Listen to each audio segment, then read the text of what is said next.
Welcome, everybody, to another edition of your Impact Attack. It is I, Colin Wysong, on this Money in the Bank evening here to review a little bit of Impact Wrestling's Slammiversary. Vet, I am joined here by the Vet each and every week. Vet, say what's up to everybody. Hello, everyone. I hope Mike you're Roche enjoying Money in the Bank already in the room.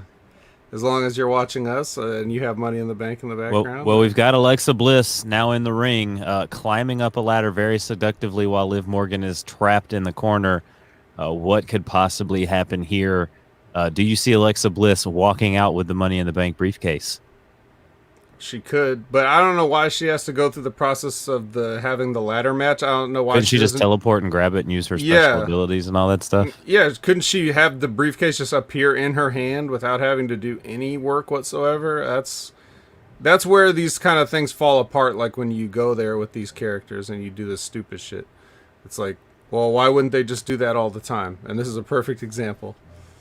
Well, she could make the doll get the briefcase. She could use the doll's powers to stop She's everybody in their looking at it tracks. now. She's looking at it. She's the lone woman in the ring, and she is about to pick this ladder up and ascend it to the heavens to grab this Money in the Bank briefcase. Vet, I wish you could see this, but alas, you can't. Yeah. Now she's having trouble with the supernatural woman is now having trouble with the ladder as she has to put down the braces. Oh no, Thea Trinidad is now climbing up the ladder. You know who Thea Trinidad is, right? Mm-hmm. Zelina Vega is back. They're looking at each other. She has caught her in her stare. She is now mesmerized by Alexa Bliss, and they're copying each other's moments. Now she's making Zelina Vega climb down the ladder as she climbs down the ladder. And now she runs back up as Zelina Vega continues to climb down the ladder. This is ridiculous. And Natty comes in for the save. Zelina Vega still doesn't know what happened to her as she was possessed. Natty off the ropes with a power bomb, onto the ladder with a power bomb, and then finally onto the mat. Zelina Vega not having any of this, pulls Natty off, throws her out of the ring, and now she is the lone woman in the ring trying to figure out this ladder situation. No, instead of climbing the ladder, she goes and hits the superhero with the knees, and Asuka gets her. No, faceplant bulldog by Asuka. Or no, sorry. Wow. Zelina Vega's going off right now. That's who's getting all the offense right now, Vet. Can you imagine Zelina Vega getting all this offense? Now she is standing on the ladder that has been perched in the corner, and she is about to superplex Liv Morgan out of the corner. No, Liv Morgan reverses and throws Zelina Vega face first into the ladder as it is kind of like propped up in between the ropes in the corner there. This match already better than what we saw at the end of Slammiversary with Kenny Omega and Sami Callihan, and whatever we saw with Moose versus Chris Sabin, because I know you want to talk about that, and that's probably all we'll talk about on this episode, because that's all there is to talk about here on the Impact Attack with myself and the Vet, as you know, on this great Money in the Bank Sunday night that we have here.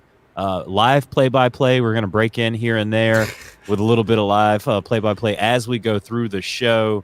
Vet, do you have anything that you want to toss in here before we really just jump in? Yeah. So I watched a handful of movies. Naomi's back. I apologize. Okay. Naomi's in the match now. Trying to talk now. Colin's into it. He's feeling the glow right now. Close that window. Close that official Peacock app, which you 100% have, and let the people find out for themselves. All right, we got work to do today. Now I will be watching Money in the Bank later, because this coming up next weekend, or this weekend for the Smack Attack, they're gonna have a panel of people to talk about, you know, the couple of SmackDowns, Raw, and Money in the Bank with people in attendance, and I will be one of those people on the panel. I believe Rad Rob was also mentioned as somebody that will be on the panel, and they're trying to get some other people too, so that should be pretty interesting. And you know who won't be on the panel? Who won't be on the panel? Natalya, because as she's climbing the ladder and reaching for the briefcase, she has Zelina Vega choking her out on her back as she's trying to grab this briefcase. Oh no, she's going out, Vet. She is going out. And Zelina Vega looks to have this Money in the Bank briefcase here. Nope. Nope, it was all a lie. It was all a dream. She used to read Word Up magazine. That is true. Okay. Yeah. So, anyways, I watched a handful of movies. Colin, you'll be happy to know. Yes. What about Loki? I watched some Loki. How'd you like that? Did you finish it? Yes, I love the finish. The season finale of Loki was excellent. I like how they introduced him and everything that they had going on. Sorry, Mike. I felt the glow and I had to look back. Okay.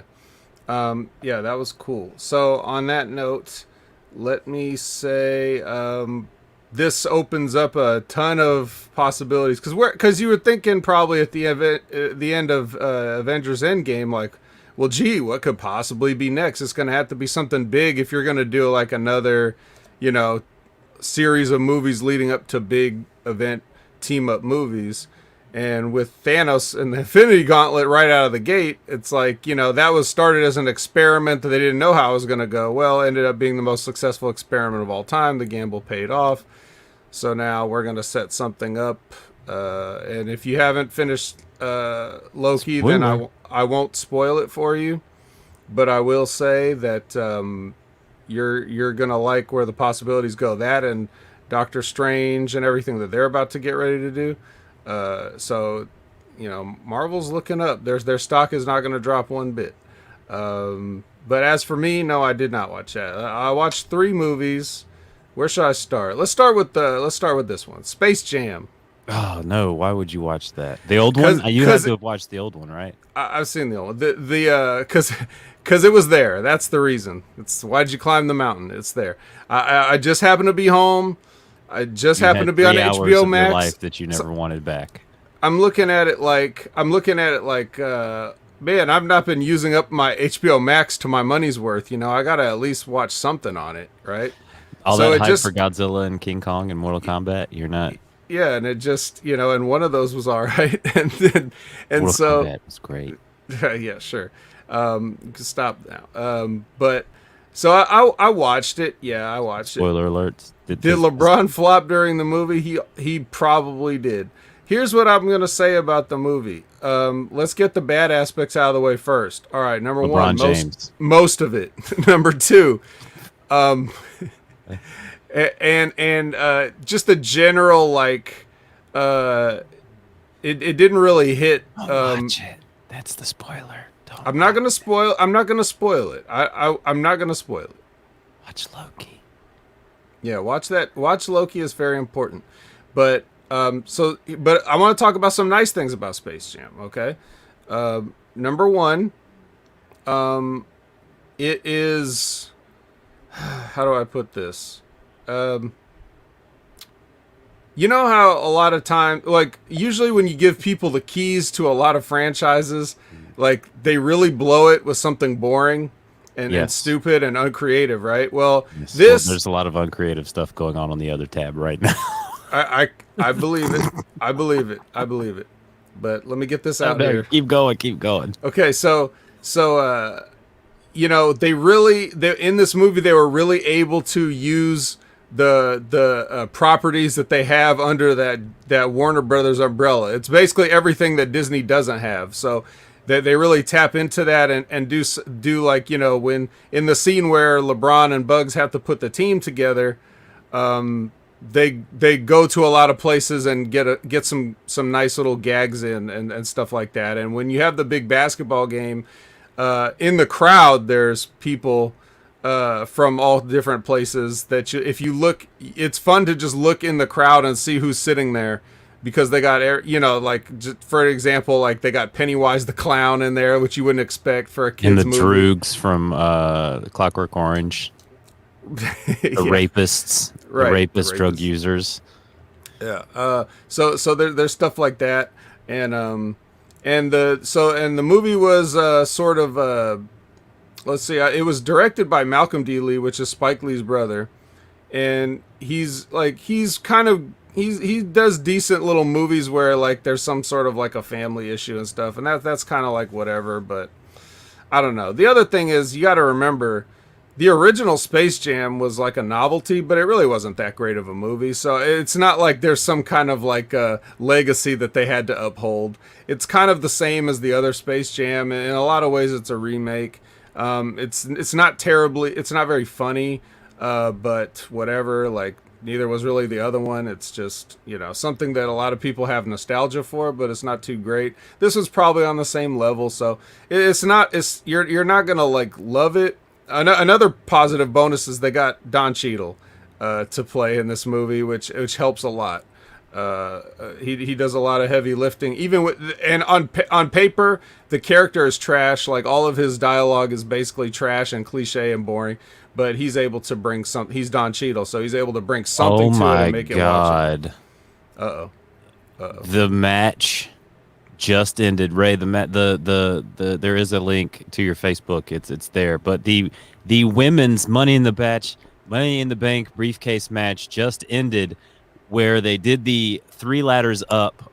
All 6 women are up fighting each other for the belt. They're pushing the title around on the thing, and Nikki Cross climbs up the middle ladder like nobody notices her there and just pulls off the thing and is holding it up like she won while everybody's still fighting each other on the tops of the ladder. Totally uncreative stuff going on over there at the WWE. But yeah, that's the face you would have made. The face that you have right now is the face that you would have been making while you watched that abomination that just happened over there. Yeah, in a way I feel for like Ben and Stevie, because like they have to actually comment on this stuff, which somewhat like dignifies the fact that it exists. Like I couldn't imagine doing a review of, you know, like doing stuff like the Smack Attack. It's just me kind of just like throwing my hands up like, what do you want me to say? The sad thing is that poor Asuka is trying to like sell like, oh no, look what's going on. She's grabbing it and not even trying to do anything. She's not being attacked. No one's attacking her. Like she's not actively. She's just looking and like, oh, doing the Asuka thing where like Asuka's really good at like pantomiming and stuff. Just like, she's I can imagine her doing the Adam Sandler. Oh my God, this is so terrible. All right, so moving on. Second movie I'll talk about. Gunpowder Milkshake. It's recently been heavily promoted on Netflix and is trending in the top 10 or whatever. Colin, have you heard about this? Have you heard about this? I have not. Gunpowder Milkshake. No. Okay, so this is like where I don't know if the person that's responsible for Gunpowder Milkshake really felt like this, but I can imagine like a delicious milkshake. At the pitch meeting for whatever this was, just so that they could get the dumb Hollywood executives or Netflix executives' attention, their pitch was probably basically when it was like, what if John Wick but girls? And so they made this movie about, you know, like an assassin's guild and all this other stuff and blah blah blah. But and it's got also, you know, our second connection back to the Marvel that we started with, because we had Don Cheadle first from Space Jam, and now we have Karen Gillan carrying the lead of this movie for she played Nebula. Oh, great. So she played I'll finish my thought before I put this over. She played Nebula from the Avengers, like and so she's in the lead. And then it's basically like a hot chick Hall of Fame, because they got like Carla Gugino, and they got Angela Bassett, and they got Michelle Yeoh as like this trio of librarians that, you know, it's just one of those, you know, mysterious order type deals. There's a lot of but if you like that sort of action with a lot of crazy gunplay and martial arts and stuff like that, and some inventive slow-mo and violence, you might want to check out Gunpowder Milkshake. And as you can't see it right now, but Ray is masking up. Are you live from the gay man spa locker room, Big Ray? Live from your mother's basement. That's not what my mother's basement looks like. It looks just like this. She added a locker room? Maybe. Oh, for gay men? Maybe. Yo, dude, what happened during the women's match? Some stupid ass shit. Please don't tell me the stupid superhero girl that got the one girl that got Ray, no you don't pop. even Ray, you won't even want to know how the match actually ended. So they did the three ladder spot. Mhm. All six women are up there fighting for it, right? Pretending to fight for it. Then Nikki Cross just climbs up the middle ladder over Liv Morgan while they're all like fighting and Asuka's pantomiming like, hey, wait, she's doing what she's doing. Somebody should stop her. She just takes the briefcase off while over all six women and just holds the briefcase up and then climbs down and like goes and celebrates like up the ramp and stuff like that.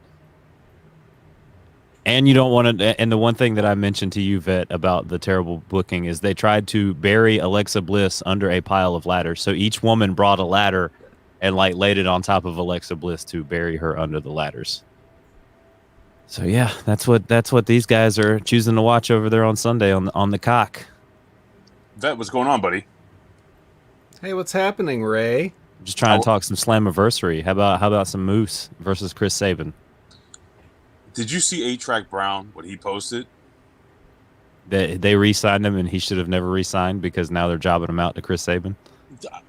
I don't understand why the fuck Moose is there, to be honest with you. How are you gonna put this? How are you gonna put Chris Sabin over him? How are you gonna have Chris Sabin win that fucking match?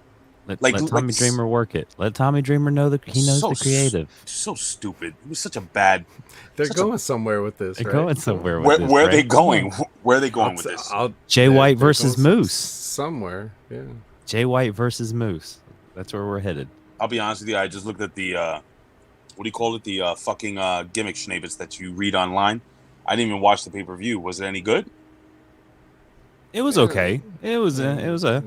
It had its peaks. It had its valleys, mostly valleys. How many of you assholes out there miss the aces and eights now? Not one person, I'm sure. Yeah, no, I don't think anybody does really. Yeah, look at those. Yeah. No, we miss Jeff Hardy. Look at some of these comments. When Moose lost, I turned off the pay-per-view, said Sonic. Mike said Moose would be my centerpiece the entire show, just like we say, and as you can see, Moose is like he's up there in the corner, looking very upset as he Moose should. is very upset as our watermark in the top corner here.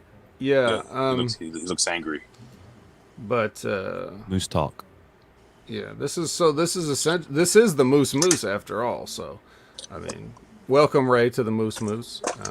I just I'm on my lunch break or my dinner break, and I just wanted to say hi and just hang out with you guys for about 20 minutes. Well, that's good. So you didn't watch Slammiversary, but we know that you're upset about Moose. While he's being attacked by whatever. Could you keep the mask on while you eat your lunch, please? I already ate my lunch. It's what gone. kind of insects and bugs? Can you eat something else and put your mask back on? Why does my mom have vinyl gloves in the basement? That is what kind of stuff is going on down there? You know why? Because it's a gay men's spa, I guess. I don't know. Yeah, no straight men are allowed in this spa.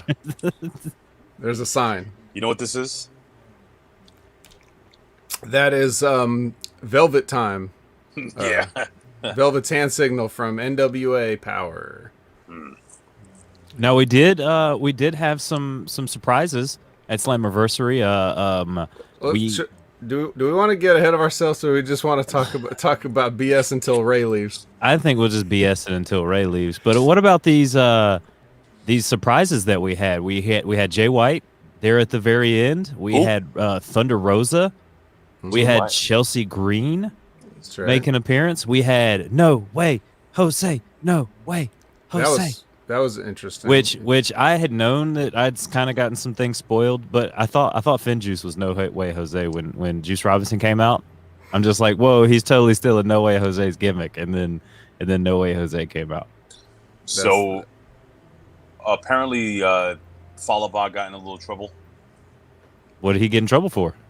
He called No Way Jose, No Way Jose. They were calling him that the whole time on. What was his fucking theme music? The No Way Jose theme music, basically. No. It was just a weird remix. It didn't really sound anything like his old music, but they were calling him No Way Jose. Yeah. He said he never actually called him. That's the thing about that phrase.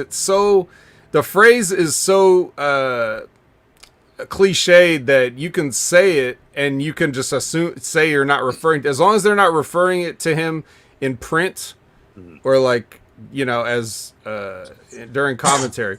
But if you just say the phrase "No way, Jose," nobody can come after you, and you can't prove it. Oh, I wasn't talking about this guy with the, with the afro and everything. So, Yeah, but who's Jay White? Who is that? stop it, Ray. We're not going to have this. We're not going to have this ignorance on the Impact attack. Never heard of the guy. He looked like a homeless guy. You never heard of Jay White? No, I don't know who that is. Who is he? Where's he wrestle? USWA, is that still around?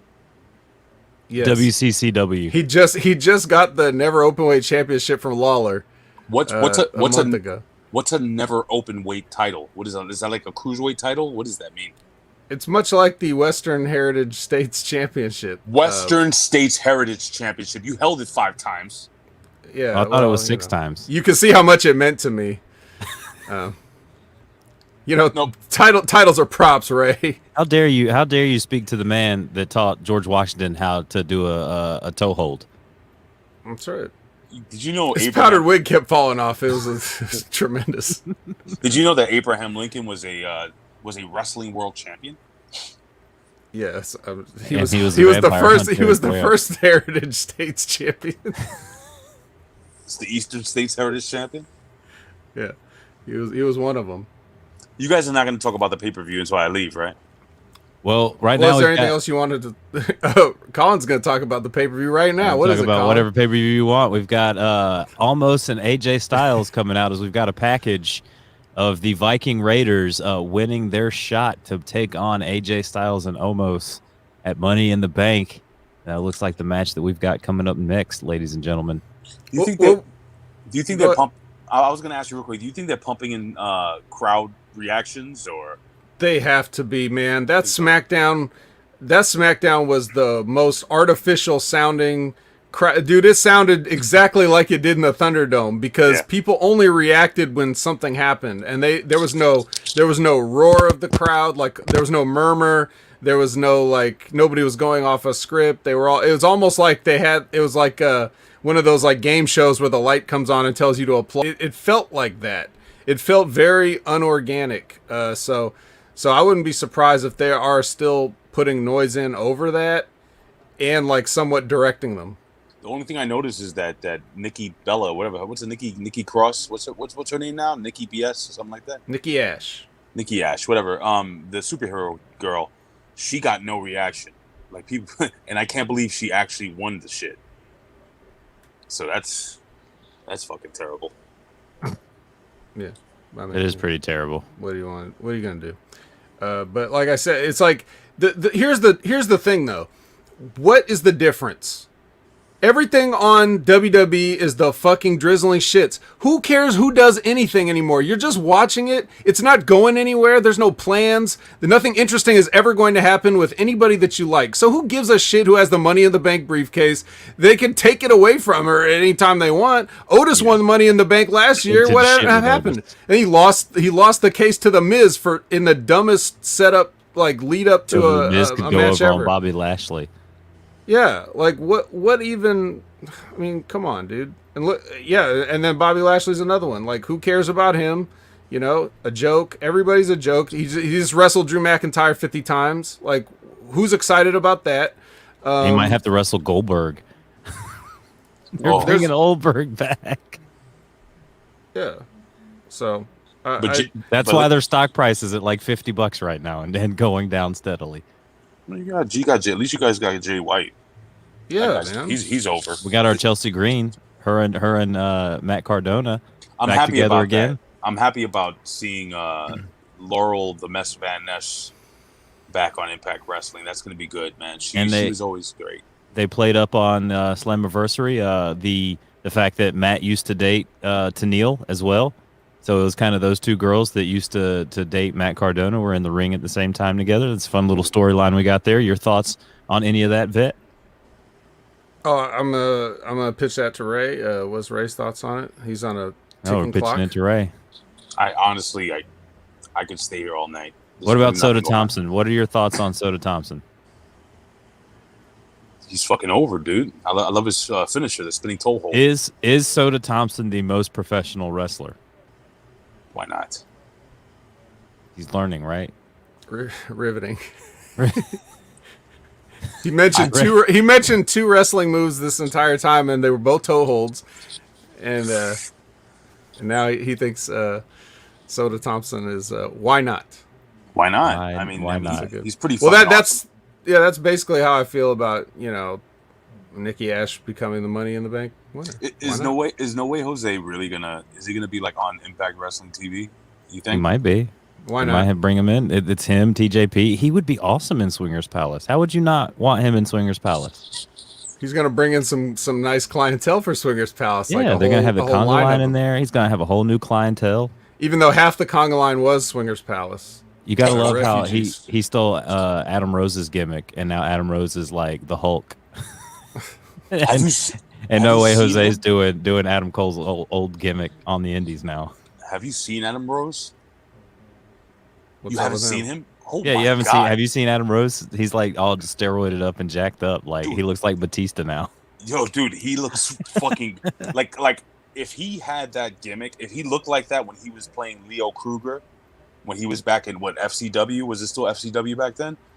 Holy shit, dude. That guy would have been in the main event. He looks scary.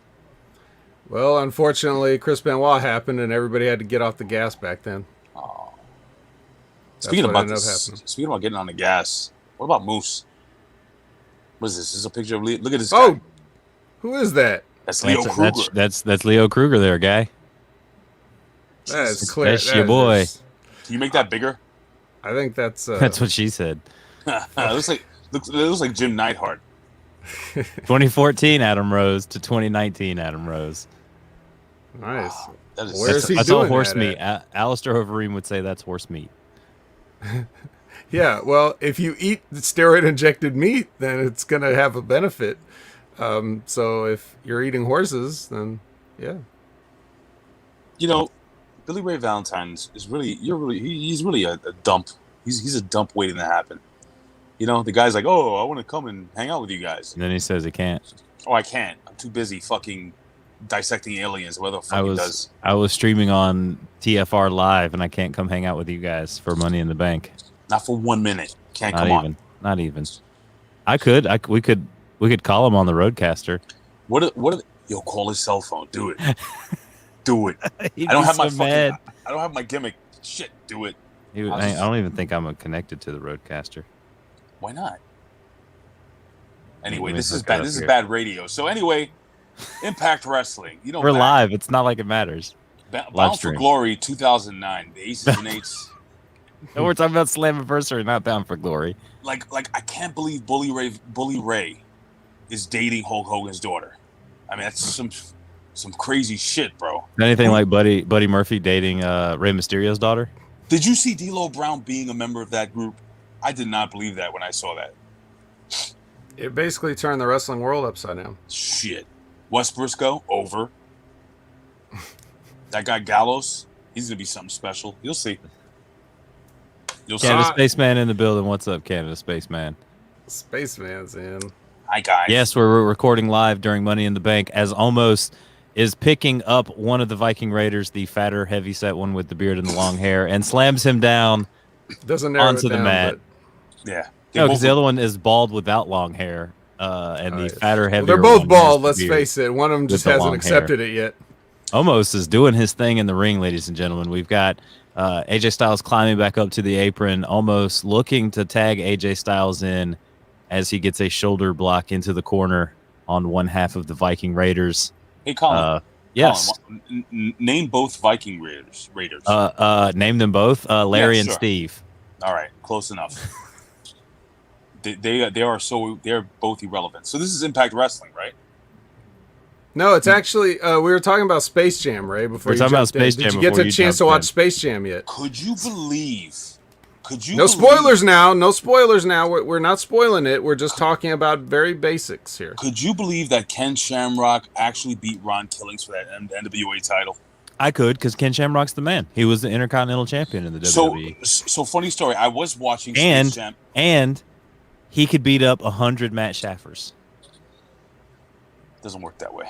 But yeah, I thought Matt's trying to get 10 guys to beat up Ken Shamrock, right? Listen. I watched Space Jam I'm yesterday. confused. I watched Space Jam. Why? Why are you doing this to I just yourself, wanted to. people? I just wanted to see what they did with it. You So- go to Six Flags with Kenise Mobley to make her feel better after she lost her job at the WWE. That's Then not you're nice. watching Six Flags. I'm gonna play this for Jen. That's Florence. It's my sister from another mister. Don't talk about her like that. All right, we're done with that.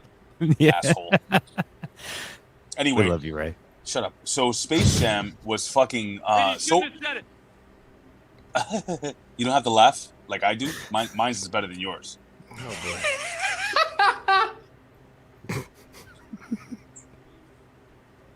Anyway, so I noticed one thing when I started watching Space Jam. Did anybody else notice that as soon as the movie started, LeBron James was already complaining? Yeah, he was flopping all over the place. He was complaining, "Oh, why don't you play basketball?" to his son, fucking being a terrible dad, not wanting his son to do what he actually loves, and he's fucking fantastic. My son makes video games; they look like fucking old Nintendo games. His kid's making some virtual reality 3D shit, which is fucking amazing. Then you got fucking the guy from Boogie Nights in there, the really Mark Wahlberg? no the African American gentleman. What's his name? Don Cheadle. That guy, yes, Don Cheadle's. The guy from Boogie Nights is what you know this guy as. Right. The great Don Cheadle is the guy from Boogie Nights. The guy the guy that loved country music and wanted to open a stereo store. Right. Which he did, and it later became Radio Shack. But anyway, yo, dude. So I'm like, all right, so this is a little confusing. So we got the virtual world and shit. So in the other movie, the original one, right? I'll just put this, it's not really a spoiler. Bugs Bunny looks for help from Michael Jordan. Mm-hmm. So I haven't gotten through the whole movie yet, but so far, it's fucking LeBron James looking for help from fucking cartoons. That's all he's able to do, though.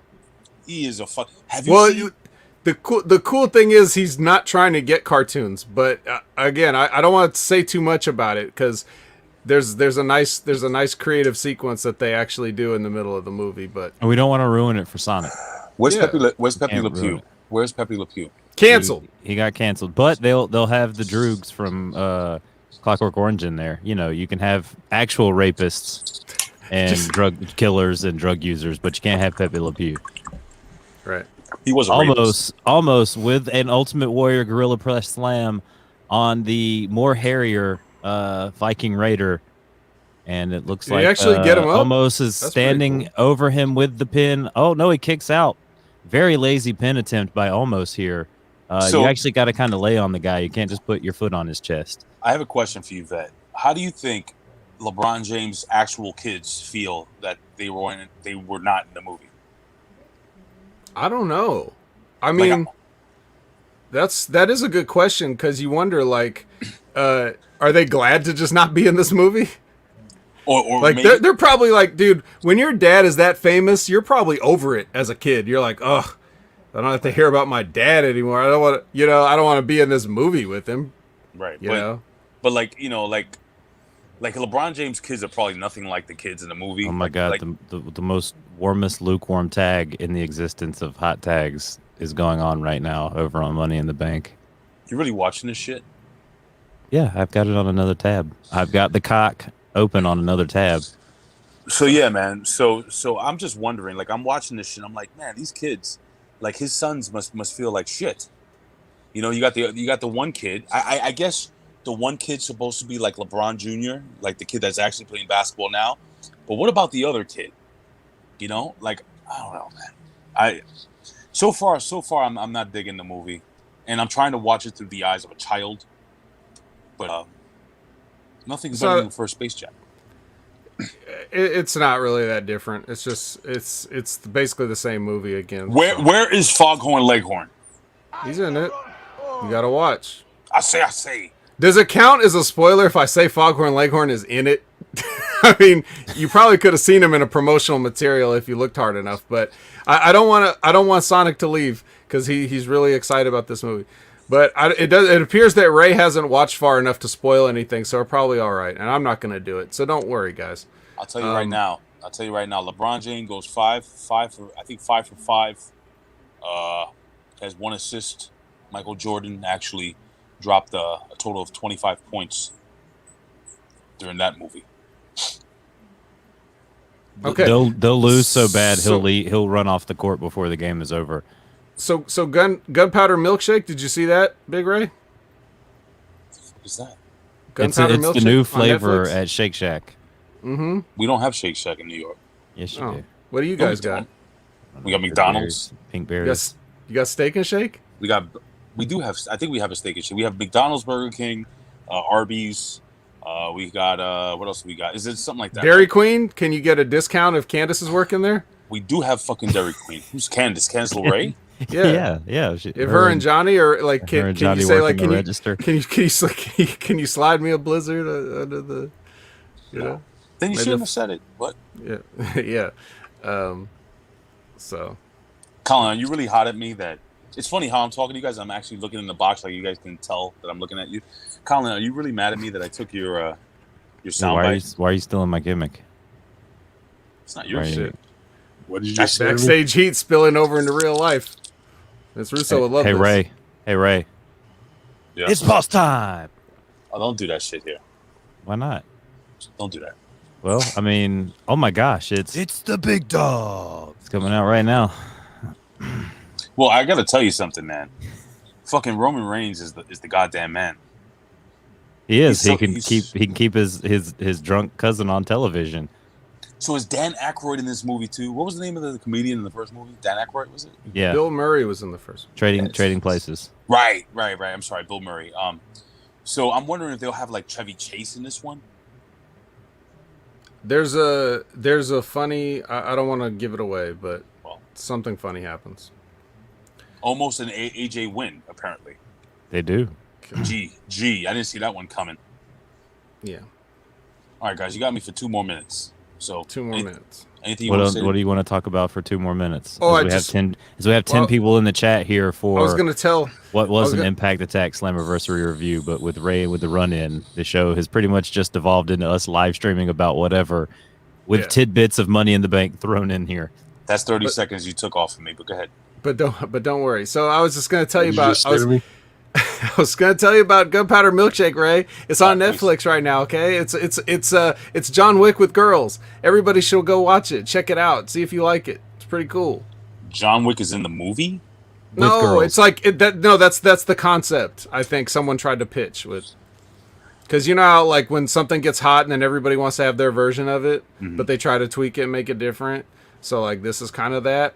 And it kind of loses steam toward the end, even though it tries to ramp up the action. But I just got kind of bored. But the beginning is good, and there's a fight scene in it that's pretty creative and funny that I can't say I've ever seen before. So, yeah. What is it called again? It's called something milkshake? Gunpowder Milkshake. Gunpowder. I'll check it Every out. time you turn on Netflix, they like push it up to the top because it's like a trending movie right now. But Do you know if Millie Tamares is a writer on this movie? possibly, but I don't think so. Okay. Well, listen, guys. I'm going to get the fuck out of here. We're still on for... what is that? No, don't do that. Oh, wow. You don't know about this. Pump it up, dude. First of all, I was playing it while you were cutting a promo, Ray, but it's okay. yeah, that's how we do it in Impact here. Oh, okay. So anyway, as I'm leaving, that's so fucking distracting. Guys, tune in this Thursday for the Next Level podcast. Yo, when is Shine right in the building. when's the next What's pay-per-view up, for John? NXT? I don't know. You think I watch NXT they're now? irregular. They don't have schedules. You know, they just pop up whenever they feel like it. So, we'll All just right, have so to- I'm excited about this week. It's gonna be a lot of shit going on. I want to see what what's her name Trish Stratus does this week. Didn't she come out That's last right. week? That's right. She came out. So, all right, well, Ray, plug our show and anything else you want to talk All right. about. So again, ladies and gentlemen, join us on the Next Level podcast this Thursday. Regular time will be on 11 a.m. Eastern Standard Time. 9 days from tonight. Really? We'll be discussing NXT. We'll be doing the top. Hey, can you come up for some topics for the 3 count every once in a while? Absolutely not. Continue. Then you shouldn't have said it. There's no laugh at the end. It's not the same. I have the real laugh here. I don't need the fake laugh that you have canned onto the end of the soundbite. Yo, we didn't get a strike this week, so I did it good. If you just all you got to do is just fade it down right after Jizza says, "I was born with the mic in my hand," That's and then it. we're gold. And just fucking just. You don't want to do like another song. I could do different songs every week, but we'll just stick with this for a while, and Okay. then we'll change it up. Maybe change it up bi-monthly or. Well, you're the vet. Maybe I could do like Corporal Kirshner's intro music. No. So anyway, they can find us every week at. Yeah. Oh yeah, and we're not doing it on the Ben Hameen channel. We're gonna be doing it here because Ben Hameen channels got struck down. I guess it fucking sucks, and it wasn't my fault. I thought it was my fault, but no, it was because they did a conspiracy horseman. What, Colin? What do you want? Ray, if you hurry up and get off here, you're about to witness the greatest, Bobby Ashley. All right, I'm out, ladies and gentlemen. Peace out, vet. I'll see you Thursday, Colin. Then you shouldn't have said it. This bud's for you. Bye, guys. Well, Here we go. John and Yep. Wright putting Yeah. over next Saturday's Smack Attack live crowd panel. We definitely talked about that a little bit there, John. Well, I guess we can get back to Slammiversary, Vet. were we ever on it? And we No, got never quite on it. we got to briefly talk about the go home episode, right? So let me just run through that in case anybody cared while you watch Money in the Bank. Sammy, Yeah, they're doing Bobby Ashley, Kofi Kingston vignettes right now. Okay. Yes, this was the warm up period. Now it's time for the real show. That was the pre-show. We brought Ray in for the pre-show. That was the BTI edition of your Impact Attack there with Big Ray. That's correct. So we come in and Sammy wants this match to be a no DQ match, and he calls he says, "Does Kenny want to be the best bout machine or the best bitch machine?" I don't know if it took him all day to come up with that or what. First match, mixed tag, sort of. Denise and Millie wouldn't have wrote that. Never, because they were fired, so they wouldn't have got a chance. Yeah, this is the one with like Jordan Grace and Rachel Ellering versus Caleb and Tennille. There was like 3 bad spots by Jordan Grace in rapid succession here in this match. I don't know. I'm not gonna not assigning blame. I'm just saying she was involved in 3 in a row. They did their little, shotgun finish thing, and she gets up just seconds after taking a super kick to give a spine buster, so no sells it. She does her shitty dive under the second rope and almost kills Caleb. That's 2. And then when Caleb gave her a snap power slam, she couldn't fully rotate on it and like spiked her head on the mat. So that's 3 things, like all happened within the space of like 45 seconds to a minute. Yeah, so just like I'm sure Colin can attest that Jordan Grace is not his favorite. So, but these are some things that she's got to work on. They made like this mini movie about Deonna signing her contract, and Scott D'Amore's throwing out references like Hot Mess, Iconic, Hardcore Country, and No Way Jose. And then when he says the No Way Jose one, Tommy Dreamer pops his head in the door and says, "We haven't actually signed him yet." So that's going to be a no. Very funny. Sorry, anytime you say "No way, Jose," I get the conga line gotta, in my head. No way. You gotta move, Jose. right? No way, Jose.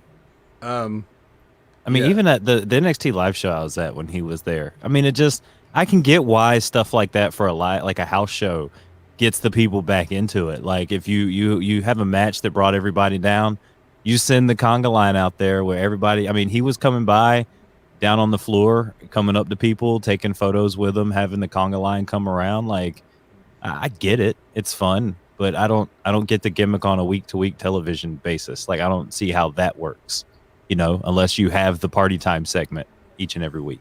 Yeah. Well, look, here's the deal. Like, this is my answer for everything. It's your job as a promoter to get something over. If you think something's lacking or whatever, then you should look at it as a challenge to get it over, not like, oh, this isn't getting over, I give up. I'm Or gonna this bury is him. getting over. Now I'm going to bury the person for getting it over. Yeah. He's like, do you think he wanted that? I mean, I'm sure he probably felt like, hey, isn't this Adam Rose's thing? So I'm sure he wasn't 100% with it, but he did the best he could. There was nothing wrong with anything he was doing, but that's not a thing that has a like long-term legs anyway. So anyway, yeah, just it's too bad. But so next we get Tasha Steelz versus Jessica Havoc. I noticed that plus size ladies get a siren in their theme. Have you noticed that? Like Jordan Grace has a siren and Havoc has a siren. They're different sirens, but they're both sirens. Now they're back to being Decay, as we saw on the Slammiversary, where we find out that they win the titles back during the pre-show. Yeah. Look, he leaves the show just to go back into the chat. Yeah. To troll in the chat. We're talking about it because you're gone. Now get back to work. So those gay men aren't going to wash themselves, Ray. Yeah. Tasha gave Havoc a snapmare with one arm. What the fuck? Shouldn't even be possible. Havoc ate a lunch that day bigger than Tasha Steelz, so she shouldn't be using one arm to snap her over. If you said, I just saw that comment about Jordan Grace. She's too busy getting ready for a powerlifting meet. Well, she's definitely powerlifting meet. But to her mouth. Yeah. However, yes, Spaceman's in love with Tennille, and so are we all, right? Yeah. So this is just one last thing on that match, though. If you're gonna go, this is for Havoc. If she's listening, and I'm sure she is. If you're winning a match, or even if not, don't go for any covers until the very end, because Tasha couldn't kick out for a shoot if you laid on her. So it's better to just let whatever the last thing is be that, and don't give her an excuse to like have to get her off of you. It just makes you both look bad. Blah blah blah. Burt Macklin versus an extra from the movie Staying Alive, starring John Travolta. He was not pleased with his opposition, and he cut a promo afterwards. It's like he said something like, "Time has given me nothing but time," or whatever. Like, I was like, "What are you talking about, bro? This is why you got released." Kang. He's Kang the Conqueror.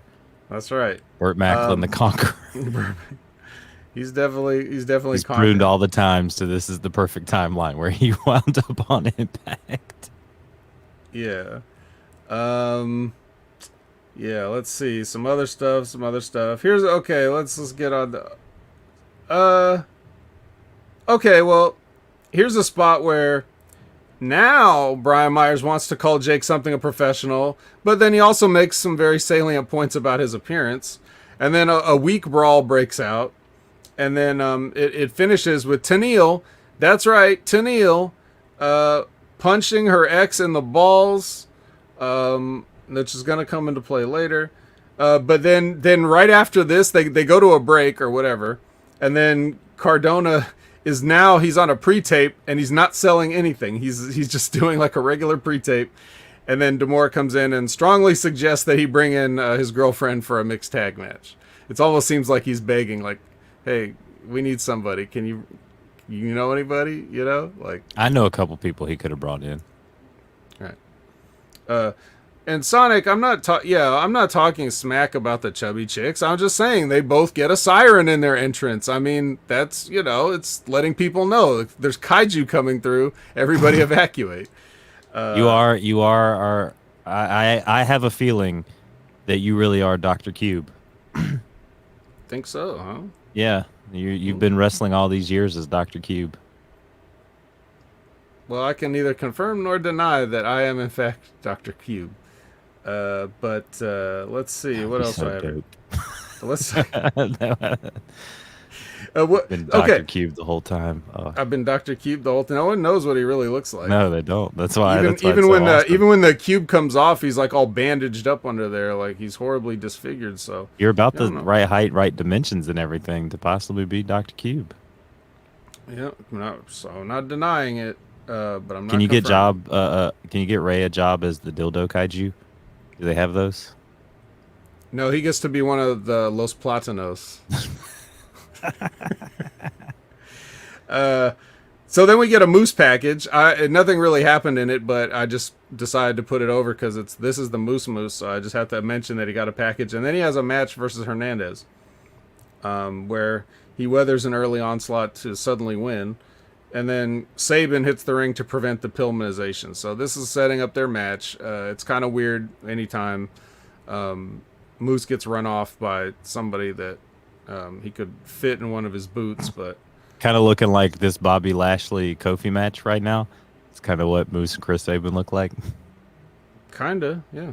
But Kofi's been there, he's got the experience. He's also been a champion and he's a fighter. So is Chris Sabin. That's what they're trying to say about Chris Sabin. That's true. I mean, you're right. You're right. So yeah. Okay, and then they finish with a four-way single to promote a four-way tag. Even in this match, Luke Gallows gets a chin lock. Like it's a fatal four-way. Why would anybody sit there and let him put just kick him? Don't get me started on what we saw in the X division. Yeah, I won't get you started because it's not quite time yet, and when it's time, I'll get you started. Oh gosh. So as a rib, Joe Doring hits a fat guy crossbody on the fattest guy, and does a weird short clothesline to win. So this is obviously the match that you want to lead into Slammiversary, right? Is the last thing you want people to see is Joe Doring clotheslining Fallah Bahh for a win here. That gets you really excited to buy the pay-per-view. Like if you were on the fence, maybe, I don't know, but I see that Joe Doring. Oh man, okay, I'll buy it. Is that really what was happening? So anyway, that's basically your go home for Impact before we go to Slammiversary, and then we have Slammiversary. So which it wasn't bad. This Slammiversary, like we said when Ray was on with us, it wasn't the best. It wasn't the worst. It definitely could have been better. And there was some bad stuff. I've got a litany of notes. Not on the whole show, but on specifically one match I want to focus on. What match are we starting off with tonight here, Vet? What do we just pick any order we want? We'll pick a match. Just pick a match, any match. We'll talk about it. Well, let's start at the very beginning, right? That's where we should always start, right? So the fans are back here for Slammiversary. They are back. Somewhat limited capacity. I don't know if it's limited for any other reason than that's not a very big building, but they're back. And so is Matt Stryker. So hopefully we won't have to endure Josh Matthews anymore.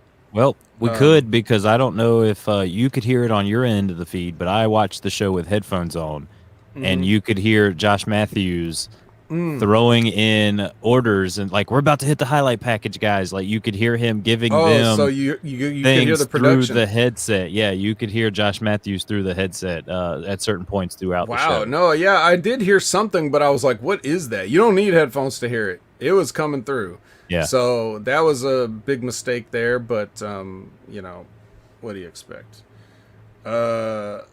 Yeah, first match. Well, let's go back to the countdown show, which had Decay versus Fire and Flava. They got moved to the countdown for some reason. I don't know why that was the one. Because they didn't want them to start the show as they always do, but Decay started. They wanted to start the start. Yeah, the start of the show.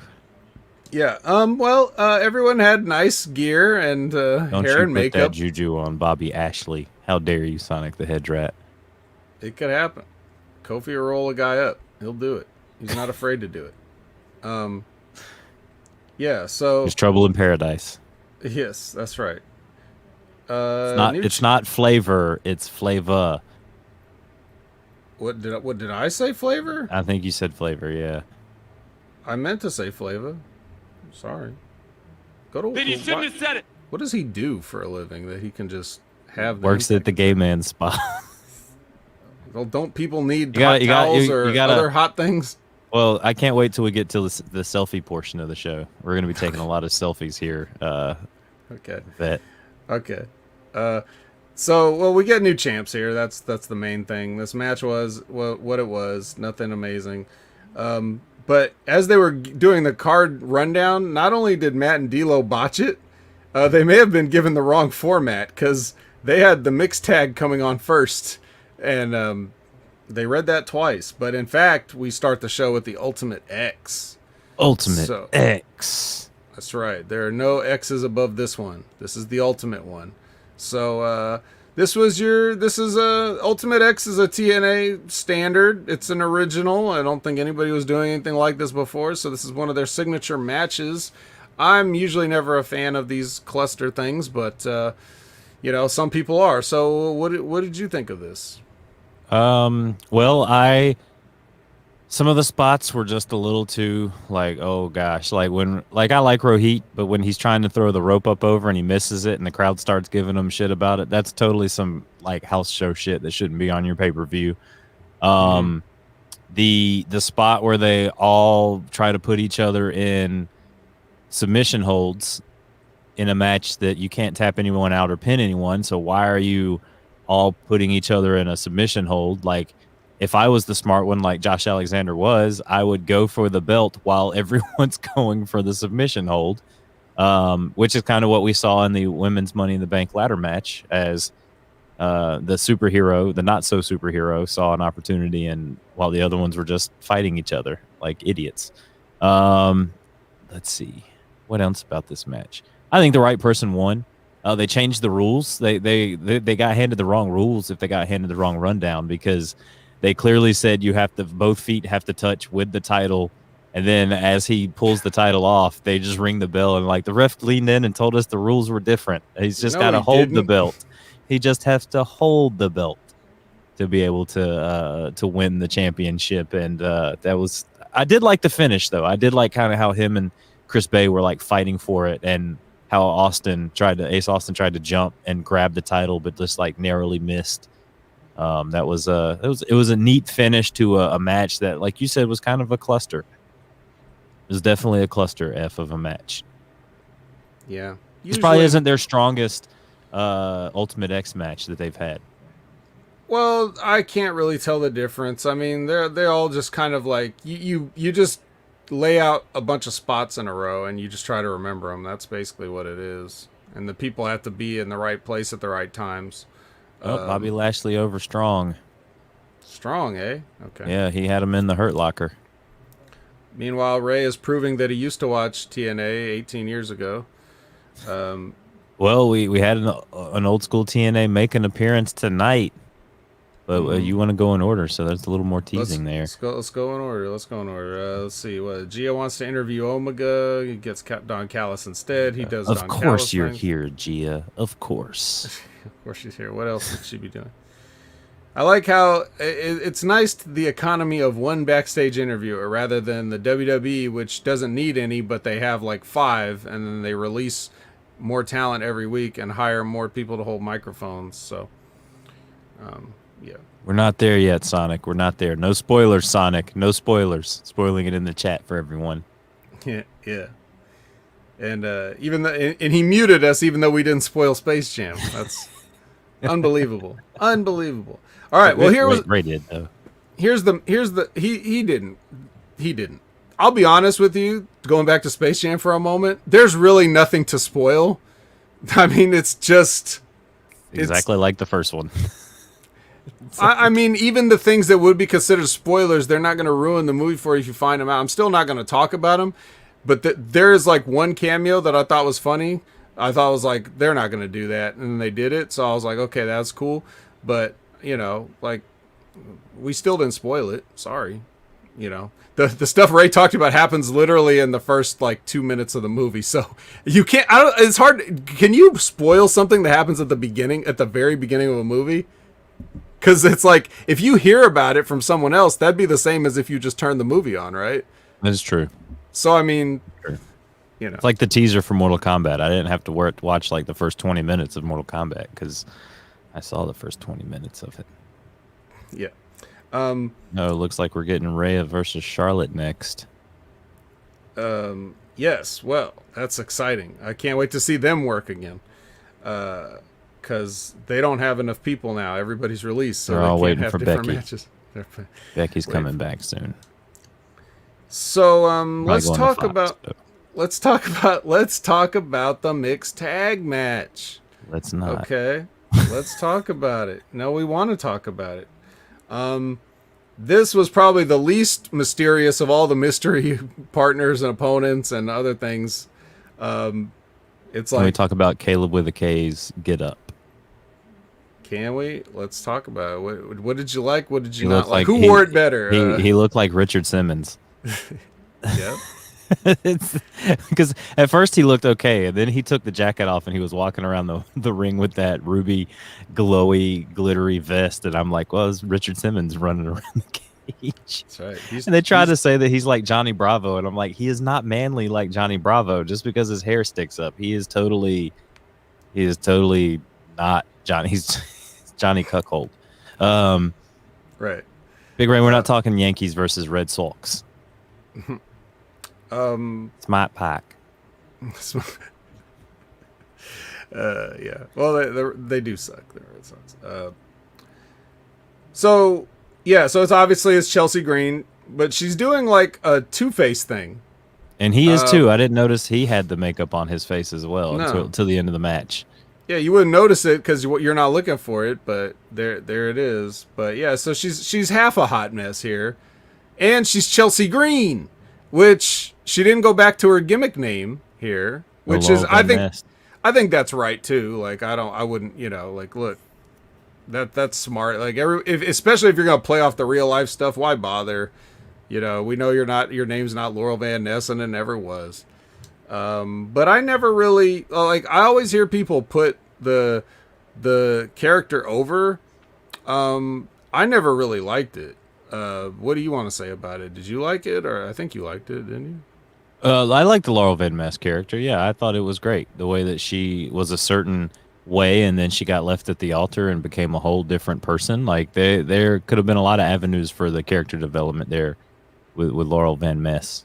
Well, I didn't really feel like there was any character development. I think the character development was I smear my makeup and wear my wedding dress. Well, she That's was not doing really- the crazy acting stuff. Like she was being like crazy ex-girlfriend, and she was like seemed like she was being the drunk crazy ex-girlfriend. It seemed like that's kind of.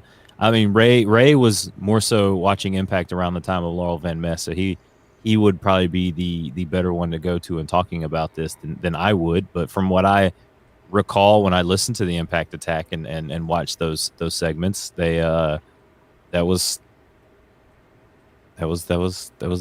she was good. Everybody liked it. Even Ben Hameen was pumped about Laurel Van Ness. I guess everything is so bad He lies in the chat. I'm about to ban Ray from the chat if he continues to. You can do it. You're the only one sending people nude pictures of yourself. You try to defend yourself on the Next Level Wrestling review, but we all know Ben Hameen has a missile silo full of naked pictures that you have sent him over the time of you two knowing each other. Missile silo in itself is a euphemism. Full of dick pics. So I actually want to break this match down because they did a lot of obviously flagrant and provably bad things in this match.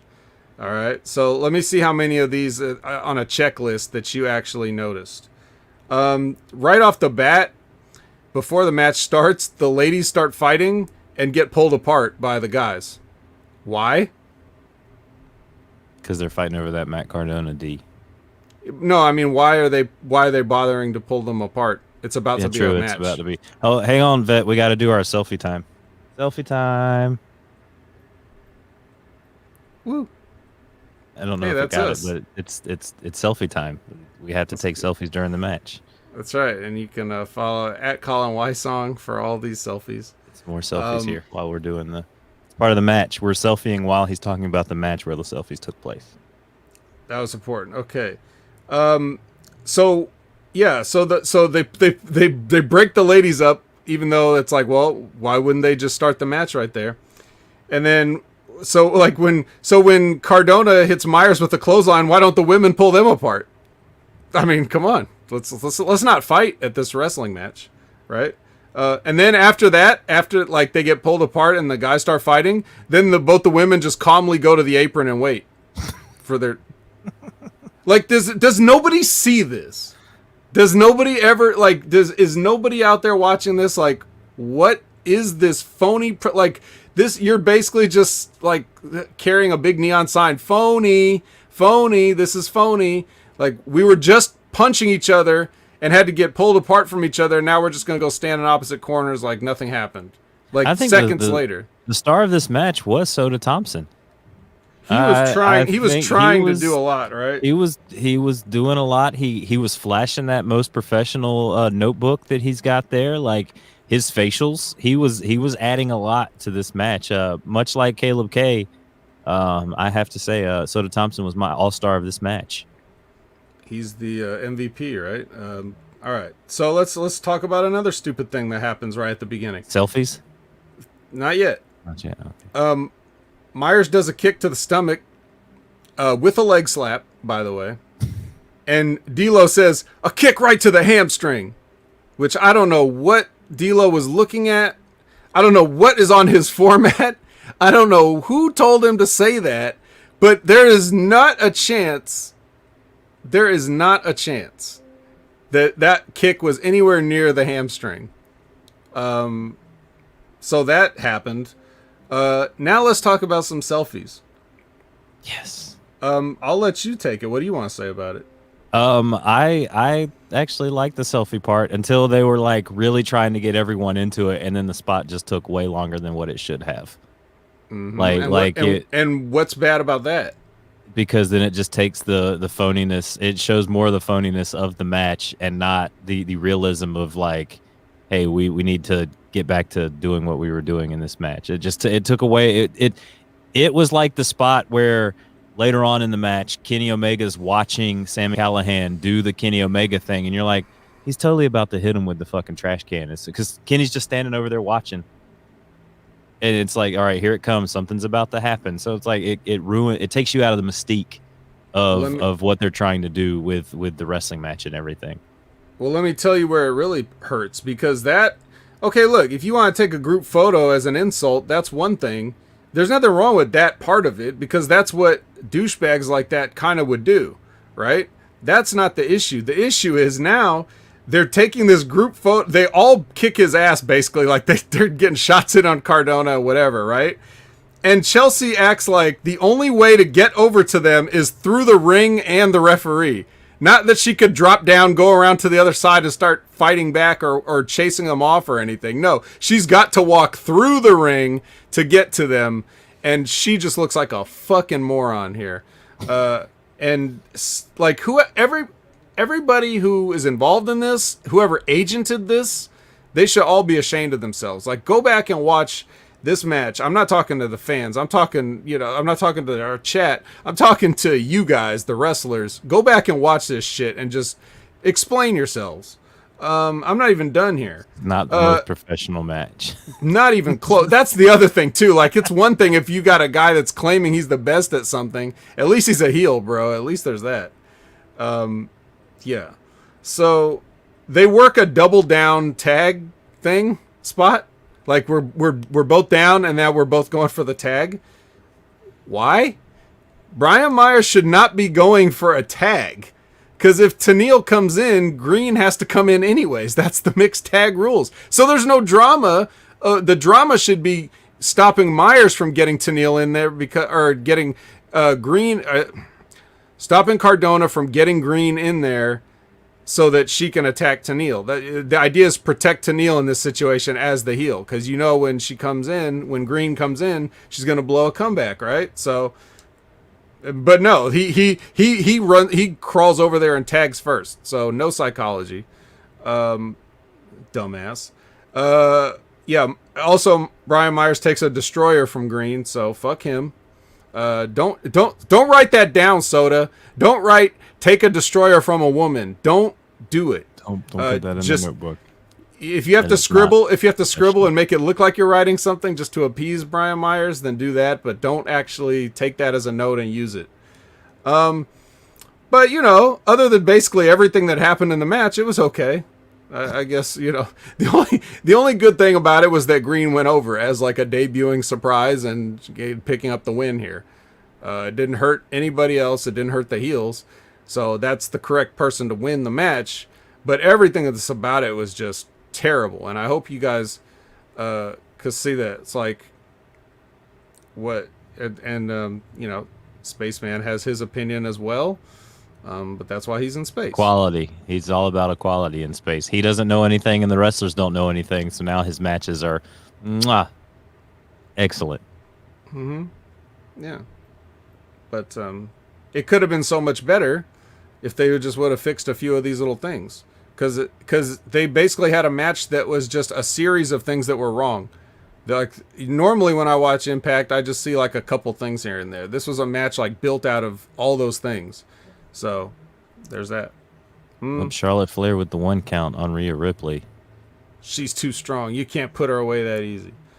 Well, what about Morrissey versus Fat Eddie? Fat Eddie. What'd you think of this? I liked it. It was the match that we needed from Morrissey. Right. Eddie had a nice ring jacket, but bad guy in a little coat. It wasn't that little. At least he had the sleeves cut out of it. Otherwise, but yeah, he's his usual slovenly self with his shirt and capri pants and sneakers, and so there's that. And then there's a Moose promo. Moose. We'll just take a moment to acknowledge Moose here. And then right after that, there was a teaser for. There we go. Just, you can keep talking. I kind of want to bow my head in reverence.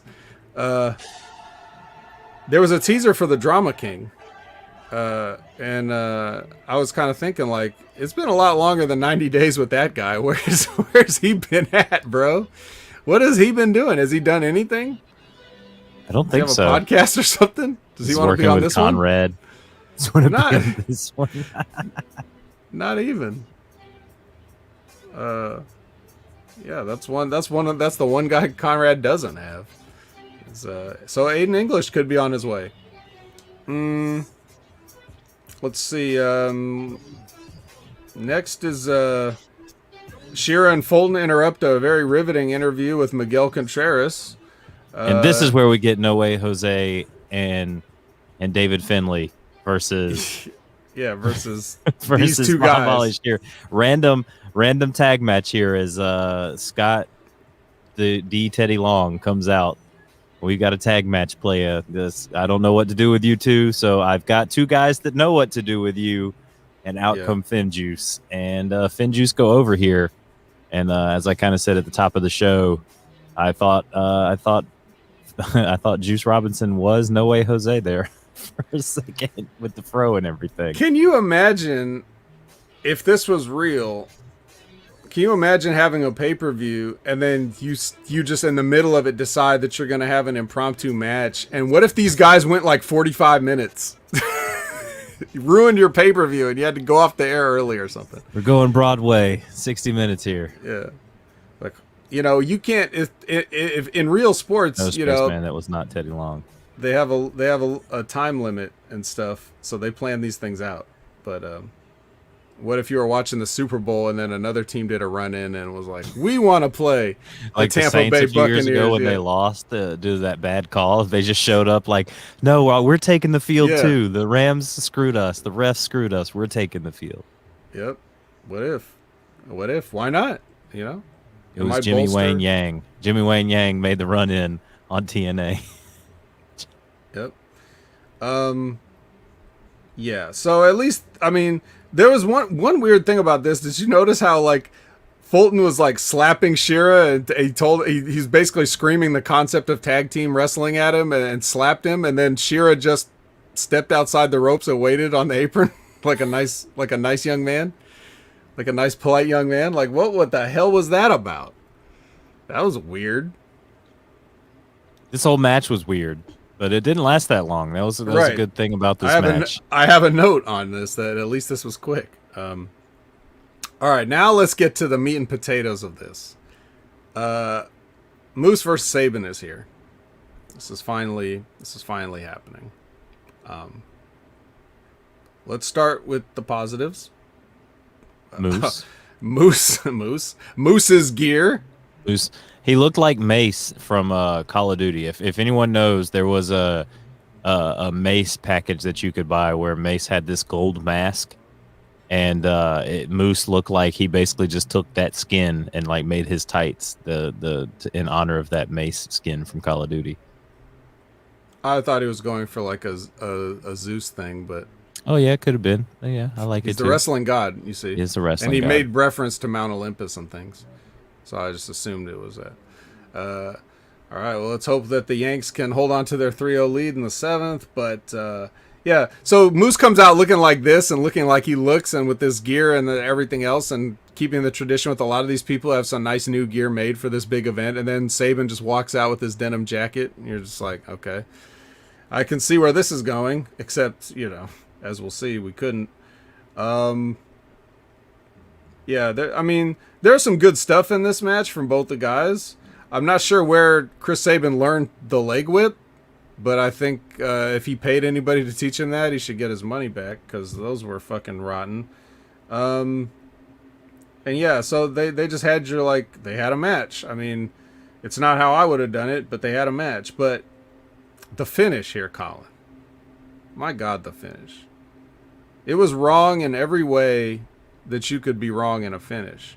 We already are all upset, and we started out the show basically talking about how upset we were that Moose did not go over in this match. People in the chat are upset that Moose did not go over in this match. So that's obvious, and we can talk about that a little bit more after.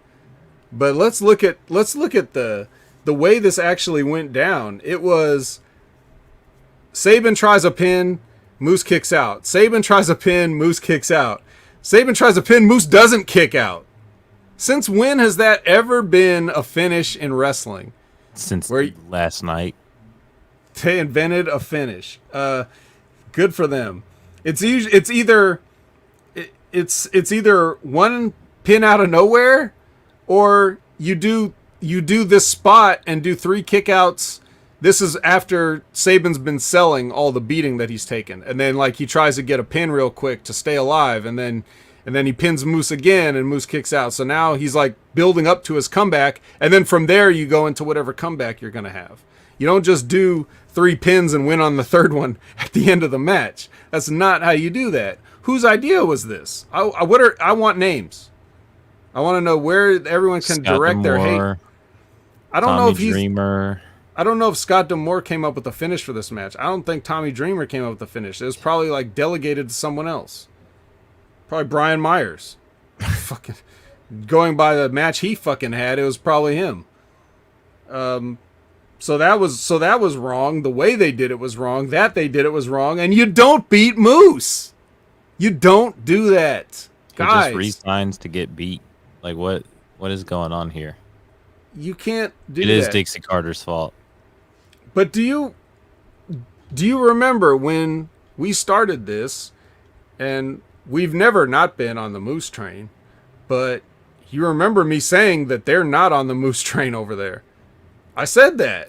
I've been saying that. And everyone's saying, how can you not put Moose over this? How can you not do this? How can you not do that? Somebody earlier said I'd build the whole show around Moose. Damn right you would, and so would everyone. It's this is some kind of a rib. And it's almost fascinating watching it. How far are they really going to take this? What did they promise him that he's going to sign an extension? But here's the thing though. If Moose went anywhere else, pretty much this is the same thing that would happen. Look, don't think Moose should go to the WWE because you love Moose. That's the worst thing that could happen. A part of what makes Moose stand out and is such an attractive proposition is that this is Impact Wrestling, and look what's around him, right? So it should be a layup to take a guy like that and just make him the unbeatable champion of the company, the way that the WWE treated Brock Lesnar for so many years. Except Moose can actually be there all the time, or some of the time, or enough of the time, right? I don't know. I'm kind of at a loss. Colin, you got to take over. Got a promo on these guys. Tell them what's wrong with them. No, you already pretty much laid it out. The fact that they would re-sign him just to have him job out to Chris Sabin. Like, what is the reason behind this? What's the storyline behind this? I mean, I'm sure they'll hash it out, and we'll find out more as we watch week to week on Impact Wrestling. But for right now, it's like, why bring this guy back just to have him lose to Chris Sabin? You know, unless he ultimately is going to go over Kenny Omega. But it's how long are we going to keep this Kenny Omega thing up and running? We've got now Jay White has been interjected into what could possibly be going on here on Impact Wrestling. Like why are we feigning away from our homegrown talent and our stars that we've been building, you know, like a Sami Callihan, like a Moose, to throw it to guys like a Jay White? I mean, I'm surprised we didn't see Kojima and Kenny Omega wrestle for the title. Like, they go. Well, Are they going to bring Moxley or whoever over to Impact and have him wrestle? Like, we're going to get Orange Cassidy versus Ken. Like, what is going on here that the Impact wrestlers aren't even getting their own shots here? It's their fucking wrestling league. It's their promotion. Like, Moose is a wrestling god, and they continue to slap him in the face week after week, month after month. I'll tell you why. Because they don't need to build sympathy for a 6'6", 270-pound freak. He's just look at him. They need to build sympathy for everybody across from the 6 foot. Yeah, they got to build sympathy for everybody in that locker room once he decides to fucking crush them all. Yeah, he has a list. That doesn't matter. You enjoy men. You enjoy men, Big Ram. We still love you and listen to you on all the shows. Also, he's a freak of nature and a freak of science. So let's be totally fair and full transparency. But yeah, that it's. What does that even mean? What? It's probably an autocorrect on his phone or something. Where? How do I say this? It's like you should. He's. Elk. Nope. Canada Spaceman. He re-signed. So unless leaving Impact is signing a contract that keeps you there for another 3 or 4 years, he did not leave Impact, and he would be called Elk in the WWE. Right. That's a bad place. But here's the reason. To answer your question, this is the reason why they're not pushing the people that they have, because in their mind, with Impact, they're doing their lowest business, maybe ever. And no sign of a turnaround. They're trying to turn around by bringing in outside people. They're hoping, I'm not saying it's going to work, but they're hoping that bringing in guys from the outside will bring some of those eyeballs into watch Impact on a weekly basis. It's not going to work because those type of fans don't need to watch Impact. They don't need to. Working. They can only read about Impact real quick. Take 3 minutes, read some results, and see if there's anything that they want to see. And then if they go back and check it out, it's not going to be on like an official platform that would give Impact any views or any sort of like monetary revenues or anything like that. They're just going to go to one of the bootleg websites and watch something from there, or a YouTube clip or whatever. They're not going to give Impact any money. So the outside fans thing is just not going to end up working. But that's what the thought process is. That's why they're doing it. It's just not going to work. Jay White, I don't know that Jay White is necessarily a draw, but it's just a way to get somebody to work with Kenny that they're just, Don Callis is getting things done that Kenny wants to do. It's like he's kind of looking for a way to stay interested in wrestling anyway, because he's been around for a while, and it's not going to get like guys like Jargo to turn on Impact Wrestling to watch Jay White versus Kenny Omega when they've probably seen it before over there in New Japan. No, they haven't seen it because they weren't there at the same time. That's probably what he was there. He was just not Jay White status just yet. He was still kind of coming up, kind of the mid card as Kenny was at the top of the card. No, or was he still kind of a young lion? Yeah, he was. If he was a young lion at that time. He re-debuted as a Switchblade on top. He was on top from the start, and Kenny was out the door. So, They never had a match there like that, and that's probably what it's probably just Kenny saying like, "Oh yeah, I'd like to have a match with Jay White. He's pretty good," and then they just find a way to make that happen. It's like you get the Bullet Club tie-in and all that stuff as we saw with the end of the match. Yeah, it makes sense in a way why they would do it, but that doesn't have anything to do with Chris Sabin. What is Chris Sabin like? Let's talk about what the win does for Chris Sabin. What is the point? Does he go on to wrestle Kenny Omega next? Yeah, it probably will. I mean, he's gonna have a claim to it as much as anybody else will. So Kenny runs through the roster and then ends back up on Moose somehow, some way. Or doesn't. But it should. I just don't see it happening. But they have to have convinced him of something. But like I said, I don't know where else Moose could go. Where else could Moose go? He's already been to Ring of Honor. He's not going to go back there. There's really no appreciable difference between Ring of Honor and Impact for him.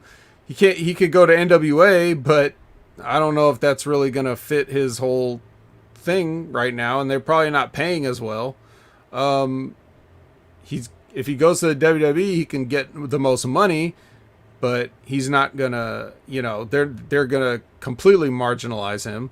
If he goes to AEW, the same deal. He'll get money, but they're not gonna do anything with him. They've already got like a bunch of guys they're not using in AEW. Just add Moose to the pile. Who am I leaving out? Who else would? Where else would he even go? Is he gonna go to? Oh, Charlotte is your new Raw Women's Champion after tapping Rhea Ripley out in the figure 4. Yeah. What are your thoughts there? The 2000th time Women's Champion, Charlotte Flair. Let's go ahead and just rush to the 17. Like that's the other thing. Like with Charlotte, it's like with Moose, they're slow rolling it. With Charlotte, they just shoved her down her throat and already gave her she's Ric Flair's daughter. We got to have the 17 instead of letting Rick got all of those titles in like a 50-year span of a career. She's been doing this for how long now? She's already up to like 20 times. Yep. Can we not just force this stuff down our throat, WWE? Like we gotta make it legit that she's a 16-time women's world champion. Now it means nothing. Now it means nothing. And there's not even just one women's championship to be counted. They're counting however many times she's been the only two champions. Two more to go to match Rick's 16. Like, really? And how long has it taken for on the men's side to get somebody to match Rick? John Cena? And even though I wouldn't be happy about John Cena breaking Ric Flair's record, even though we know it's going to happen, but it's a different era. Different era. Is it going to happen? Yeah, it's going to happen. They're going to wait till Rick passes away before Cena gets that other title. Well, Cena might pass away before then. The Chinese will get him. Or something. Something will get John Cena. Hollywood already got him. He's not going back for a title run. Why'd you put he's Fox throws a gonna few be zeros. A 50-year-old man in jorts? WWE and Fox throw a few zeros on the end of that paycheck. He'll come back. They always come back. I guess. Come back, Pitt. You know that. I know, but that's why they say, "Thank you for firing me, Vince," because they want to come back. Yeah, but no one fired John Cena, and he's got money can't be the only. China almost did. Yeah, you're fired, John Cena. And Triple H is 13 or 14. I think Randy's already up there too at like 13 or 14. But look at who we're saying are close to these numbers. They're guys that have been long-term generational stars here in the WWE. Charlotte has been wrestling for how long? I think about 7 years or so. 7 years, and she's almost at 16. Yeah. Like, come on. And now. she's had more belts to actually win. Yeah. She's had like 3 or 4 Not just different belts. It wasn't just the Divas belt back in the day. Yeah. Which she did win, I think. So that counts as one. But yeah. Anyway. Now it's time for the Money in the Bank match. Do you have any other complaints about Moose and Chris Sabin? No, I don't really. I just other than Moose losing, it's my biggest complaint. He did do his flippy power slam off the top, so we got to see that. And I like this. I like the spot where he was chopping Chris Sabin and then he drop kicked him in the ropes. That was pretty cool. So Moose did some good stuff in here. But Are you excited? Are you more excited about Moose versus JTG? That I'm excited about, just because it's a match like that's in a regional promotion. Moose go over? If it's Jay is the champion. He's got a championship, but I don't know if that is being defended at the show. If it is, probably Moose won't, or they'll find a way to not. But that's cool. Oh, we've got Matt Riddle in the back with the Guitar Hero for Shinsuke Nakamura, the Eric Bugenhagen. I wish I could hear this right now, what they're saying, but I'm choosing not to. You don't. Trust me, you don't. You don't want to hear this. You don't want to hear the Decay interview either. It's very short. 4-way tag team championship match. This is where No Way Jose comes out, even though his name is just No Way now, which doesn't mean anything. Whose name is No Way? That's weird. But yeah, he's there, and he brings the Swingers Palace with him as his conga line. And dude, in this match with 8 guys, Gallows puts on a fucking chin lock again. Like, can nobody just run in and kick him in the back of the head? Why are we sitting here watching this? I can't believe you would really do it, but it's just a rib on me at this point, right? It is. They listen to the show. Mm-hmm. And they win. So he put a chin lock on, and they won the titles. Apparently, Rad Rob just put in the group chat that his cock stopped working. They have prescription medications to help you with that, Rad Rob. So definitely check out Cialis, Viagra, Hims. Hims.com. I think you can get over-the-counter, aftermarket, off-brand Viagra.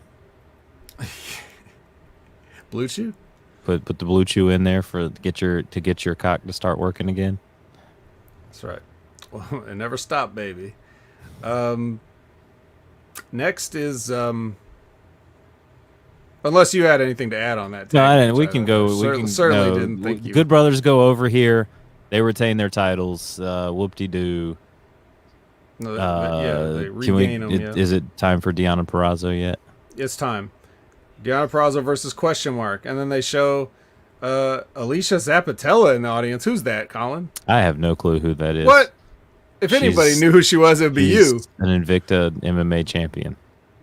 Do you know that just from the chyron that they put under her name? Yes. That's how I know it.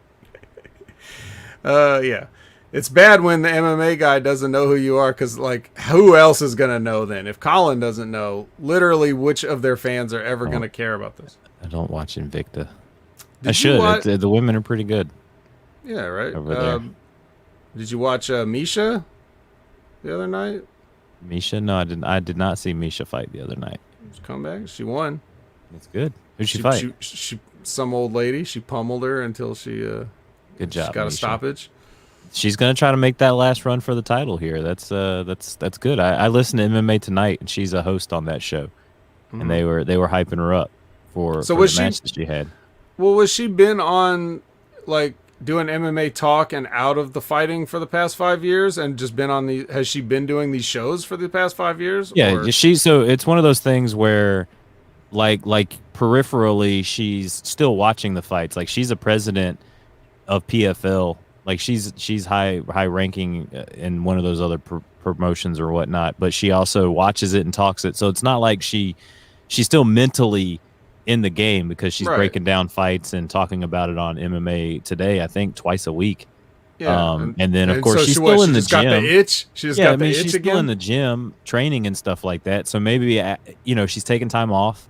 And you're a wrestler, you take time off to let these bumps kind of heal. You kind of get your bump card back up, build your reserve back up, and then you go back out and you feel like you can do it all again, like you were just a few years ago. And I think that's what you're seeing from Misha Tate here. She feels like the body's back the way it is. She has that itch, that passion to get in there and lock yourself in a cage across from someone where you just have to rely on yourself.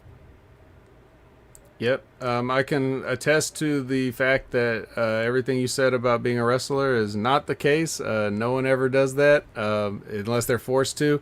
It's Shawn actually Michaels, it's actually bad to take time he lost off. his smile. Yeah, a few times, but certain He special found it. cases like that aside, you generally don't want to take time off unless you have a serious injury because your body gets uncalloused and then everything you do hurts again when you get back to it. And then, but It's just what like jujitsu and stuff like it's that. You want to it's stay in the more gym. like it's more like the burnout is where you really want to take time. And then when you take time away from it and watch it from the outside, you're absorbing things that you weren't absorbing when you were in the moment. Like I remember there was a crucial point in my training when I was still learning and developing at the early stages, and I was going to like the beginners class and the Rip Rogers class at the same time because anybody that had graduated could just be in both classes, I guess. So I would go to both the classes, and then I broke my arm, and then I had to sit out for a while. But when I came back, I was worried that because I had not been getting the repetitions, that I wouldn't be, I would have to like shake the rust off or whatever. But what I found was that like the mental aspect, I developed a lot more because the stuff I was learning minute by minute and second by second, I wasn't fully processing it and stepping away from it to sort of let it marinate and sink in. And then when I came back, it was like I knew more, even though I hadn't really done anything else. But I felt more comfortable. I felt more knowledgeable. I felt more fluid. So that's where time away can be good. And I assume that applies across everything. Have you ever even something simple like, have you ever, I know you've done this. You had to have done this. You're playing a video game. You get to a part where you get stuck, like you're trying to do something, whatever it is.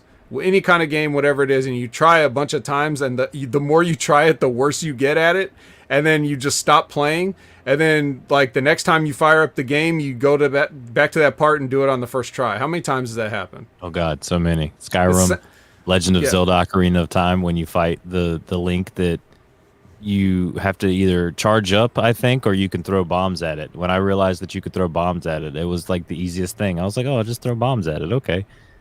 Yeah, but other than that, you were trying to fight it like honorably. All night, the night before for like hours trying to beat it. Couldn't beat it. Go to bed, wake up the next morning, like beat it first thing. Like accidentally throw a bomb and noticed it hurt it. And I'm like, Yeah, right? So sometimes when you get that time away, it gives you a chance to process things that you didn't know you needed to process.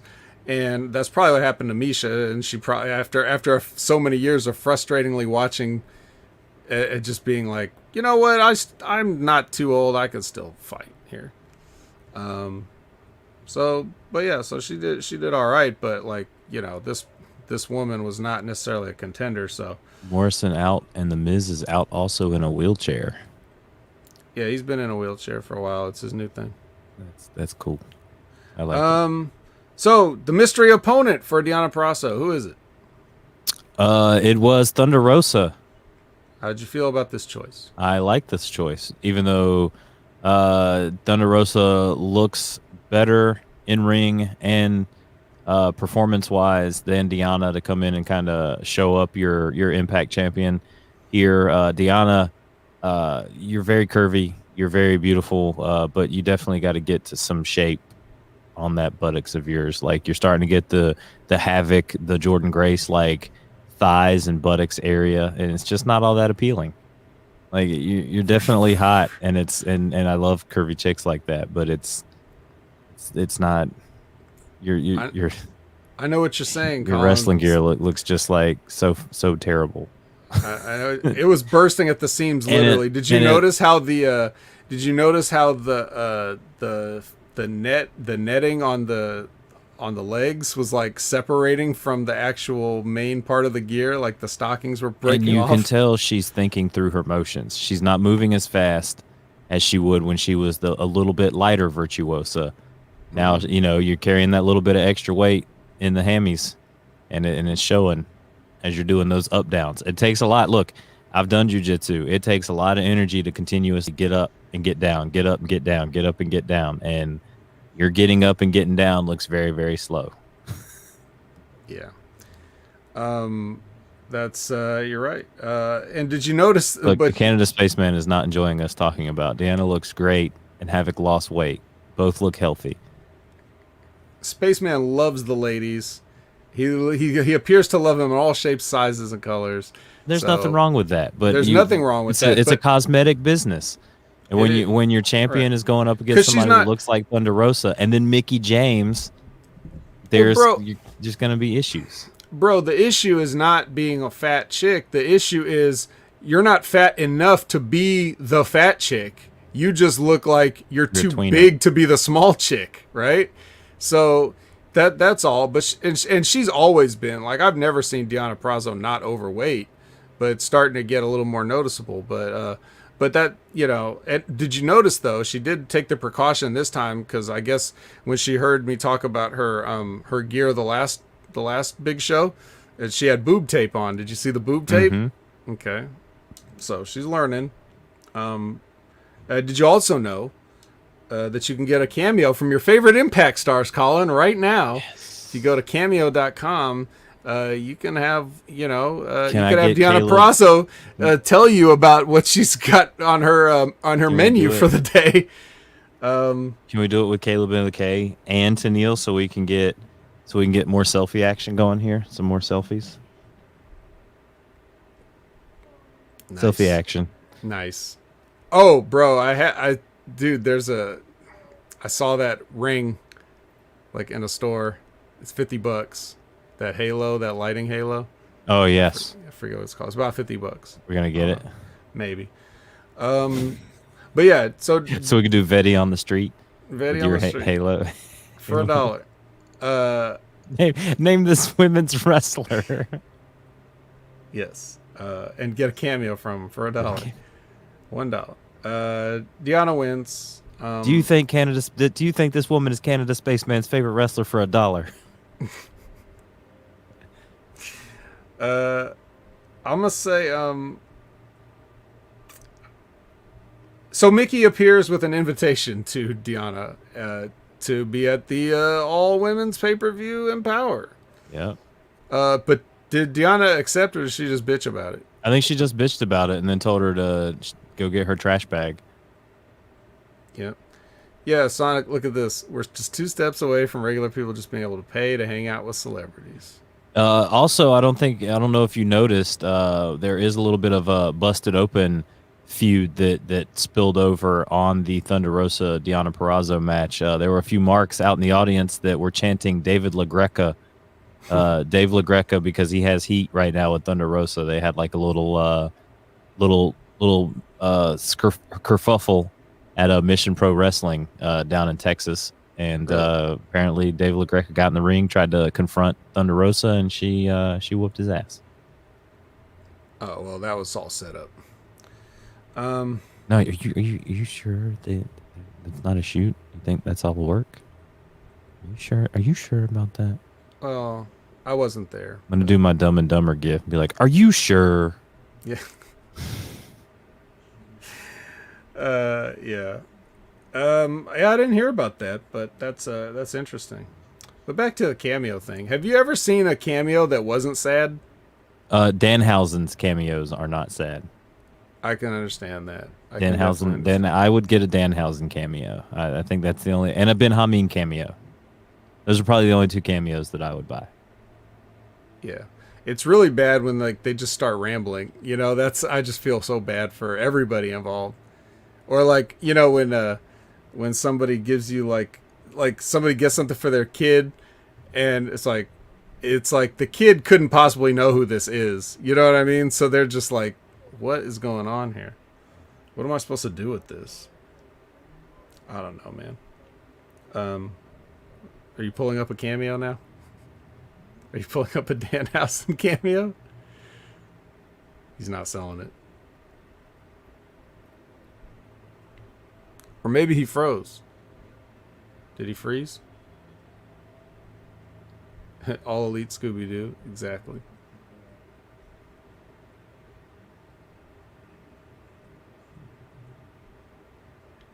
Yeah, apparently, it looks like Colin is frozen. You guys seeing this? Yeah.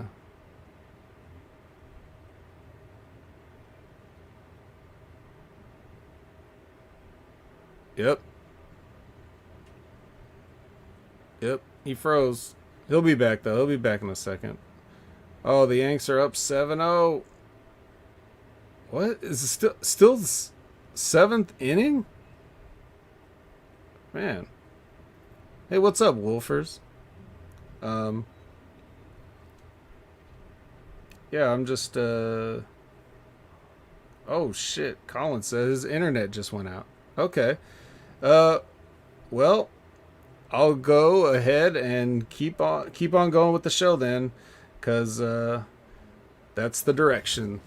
Well, I'm still good, right? He's back. Oh, he's back. Oh, he's back. All right. Look, I leave and we shoot up like 4 viewers, so I'm just gonna leave again and let you have the show here, Vet. So No, don't come back, man. It's all right.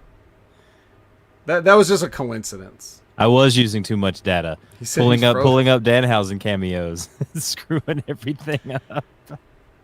And then it was a selfie. I had to go urinate, so I left a fake picture of myself up. Good job, why did you have to rat me out, Canada Spaceman?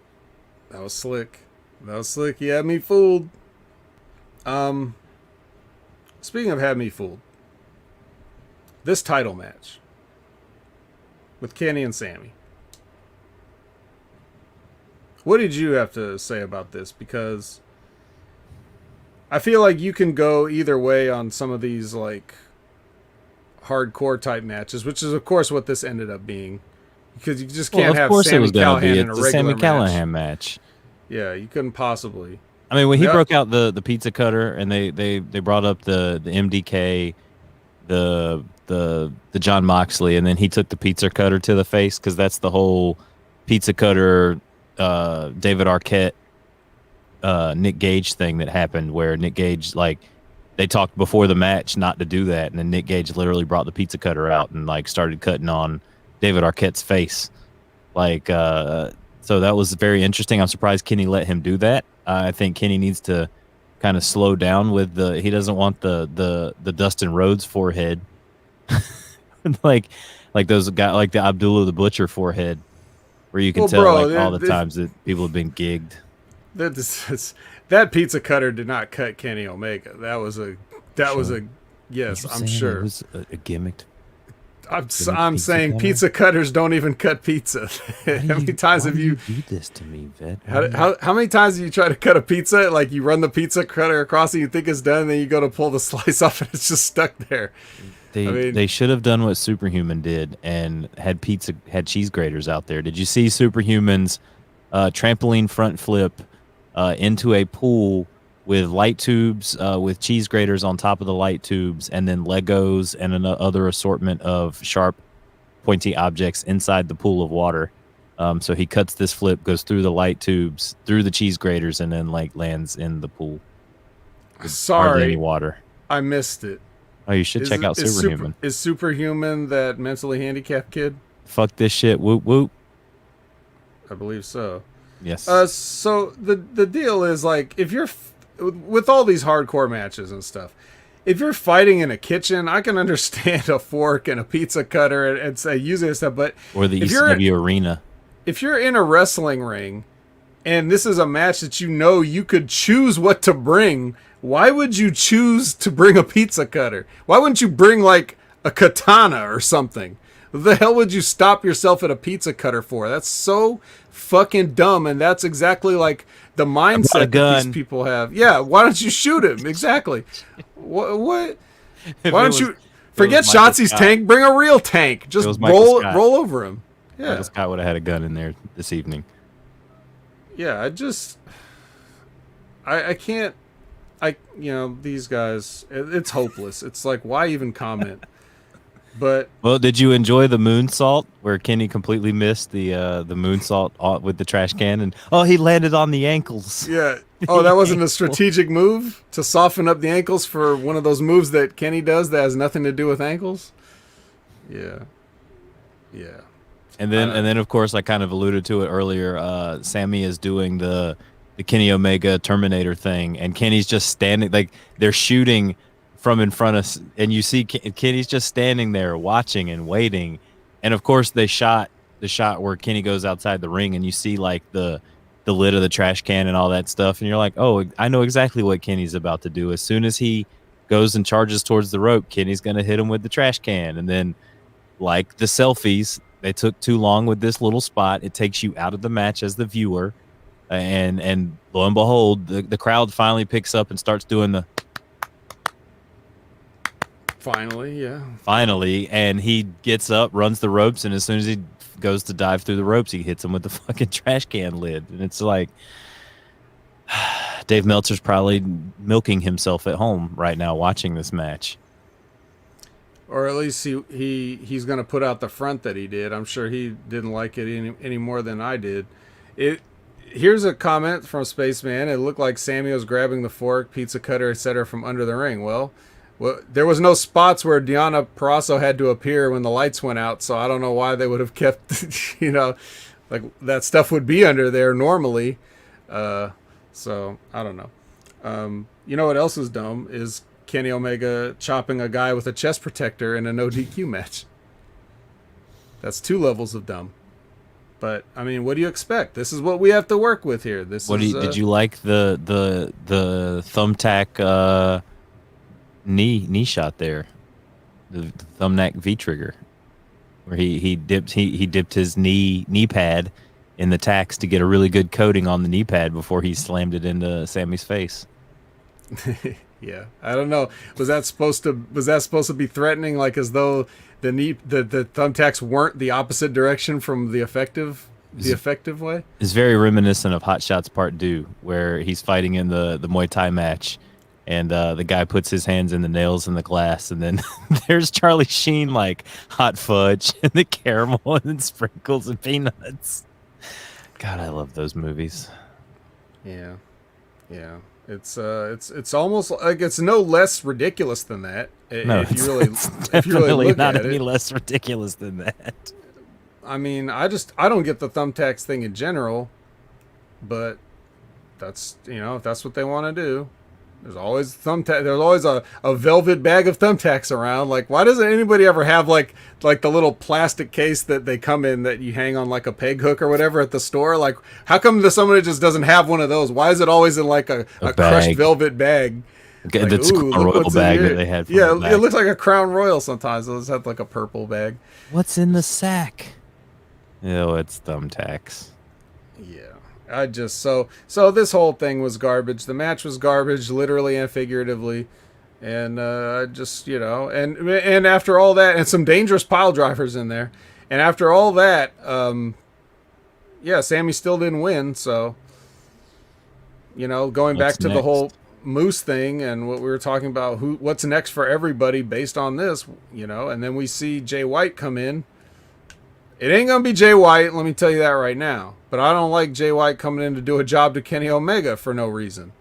Like, that's not how this should go. So I don't know. We kind of go off the air with that. And what happens at the end, Colin? You pointed this out. I don't know if anybody else caught this. I didn't catch it. But as we're waiting to see if Jay White will in fact too sweet the Elite, someone runs down the ramp and they go off the air. But they do go off the air with someone running down the ramp. And actually, I'll play that a little bit because it's not very long, so we probably wouldn't get tagged for playing that tiny little bit, so everybody can see that part. Let me get to my. Well, they don't have anything in the algorithm to find images of Impact because no one watches it, so they don't know what it looks like. Only 13,000 people watch Impact, so they're not like too worried about people. Yeah. So as long as there's no sound, there's nothing that you can get caught on. Hey, did you know that Final Fantasy XIV is having a free login campaign? Play up to 14 days for free. Final Fantasy XIV. I see what they did there. 14 days. 14. Final Fantasy 14. 14 days from tonight. But yeah, so he's working on it. Let me line this up. We've got these guys out celebrating with Kenny Omega. And the question is, what does this have to do with anybody? Because, like, what is...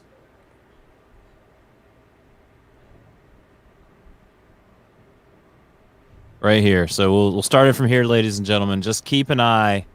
See if you can pause it. Keep an eye right here. Yeah, I'll try to pause it. We'll try to time it. Because it's And very brief. It's very brief. I looked right at it. I think it's almost right here. There you go, guys. Right here is a figure in jeans and white shoes running out. Is that Orange Cassidy? Is that John Moxley? Is that Caleb with a K running out? It's got to be Kane. You're right. You're right, Big Ray. It's probably Kane. Any guess on who that is running in there at the end of Slammiversary? And that's kind of shocking because I haven't heard any dirt sheets pop up with anything about who this mysterious run-in guy is. It's all been about Jay White, No Way Jose, Chelsea Green, Mickey James. Maybe we'll find out. Maybe we'll find out. It was they were too slick with it.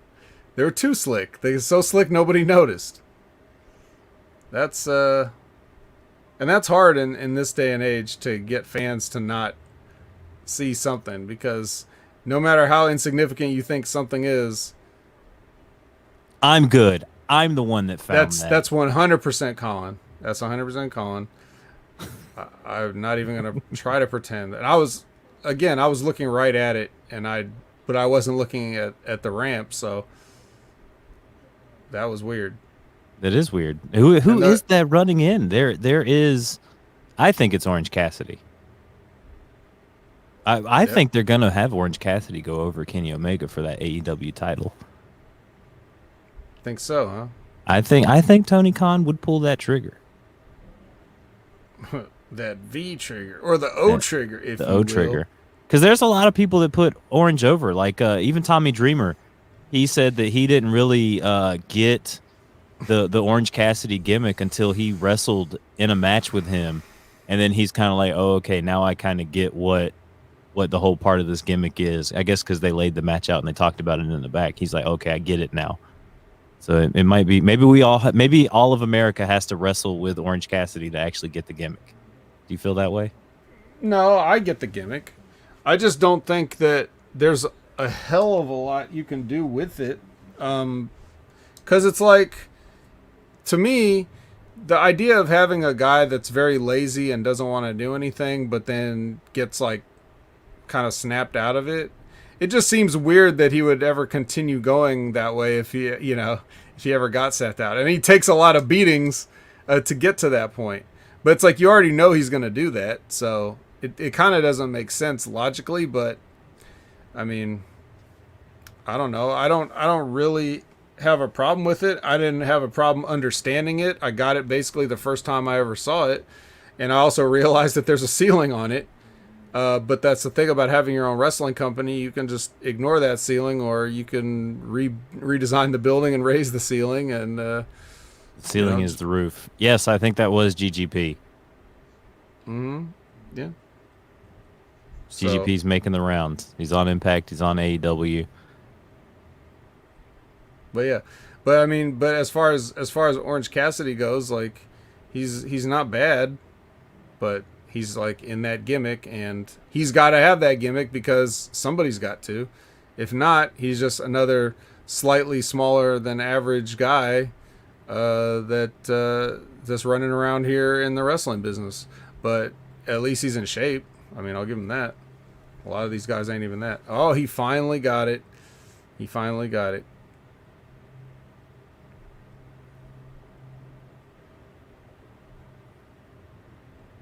Ooh. For $40, you can get a Danhausen cameo. He usually responds in about 2 days. It's crazy how like people will pay this $40 to get a Danhausen cameo, and then we can just go on there and watch it. We can get our own Danhausen cameo here. Yeah, like this is good enough for me. I don't need him to talk about me personally. I can watch him talk about somebody else and save $40. It's really great. You know, you would think that for those samples, like you wouldn't be able to just literally watch any one of them yourself without signing in, making an account or whatever, but you totally can. I'm gonna Great. blow Big Ray's mind. Big Ray, you used to work on WrestleZone with Nick Hausman and A1 Kid Cadet. Nick Hausen? Danhausen, and Kid Cadet were an item at one point in time before he became Danhausen, when he was Dan just Hausman? himself. Nick Hausman? No, Dan Hausman? not Dan Hausman. Don't do that. Nick Hausen? Nick Hausen. I'm sure Dan called him that. Had to. All right. Well, anything else on Slammiversary this evening, Vet? That is all for Slammiversary. I Anything think on Money in the Bank? I have nothing on Money in the Bank. You'll have to hear what I think about it, what little bits I can talk about on the Smack Attack coming up on Saturday.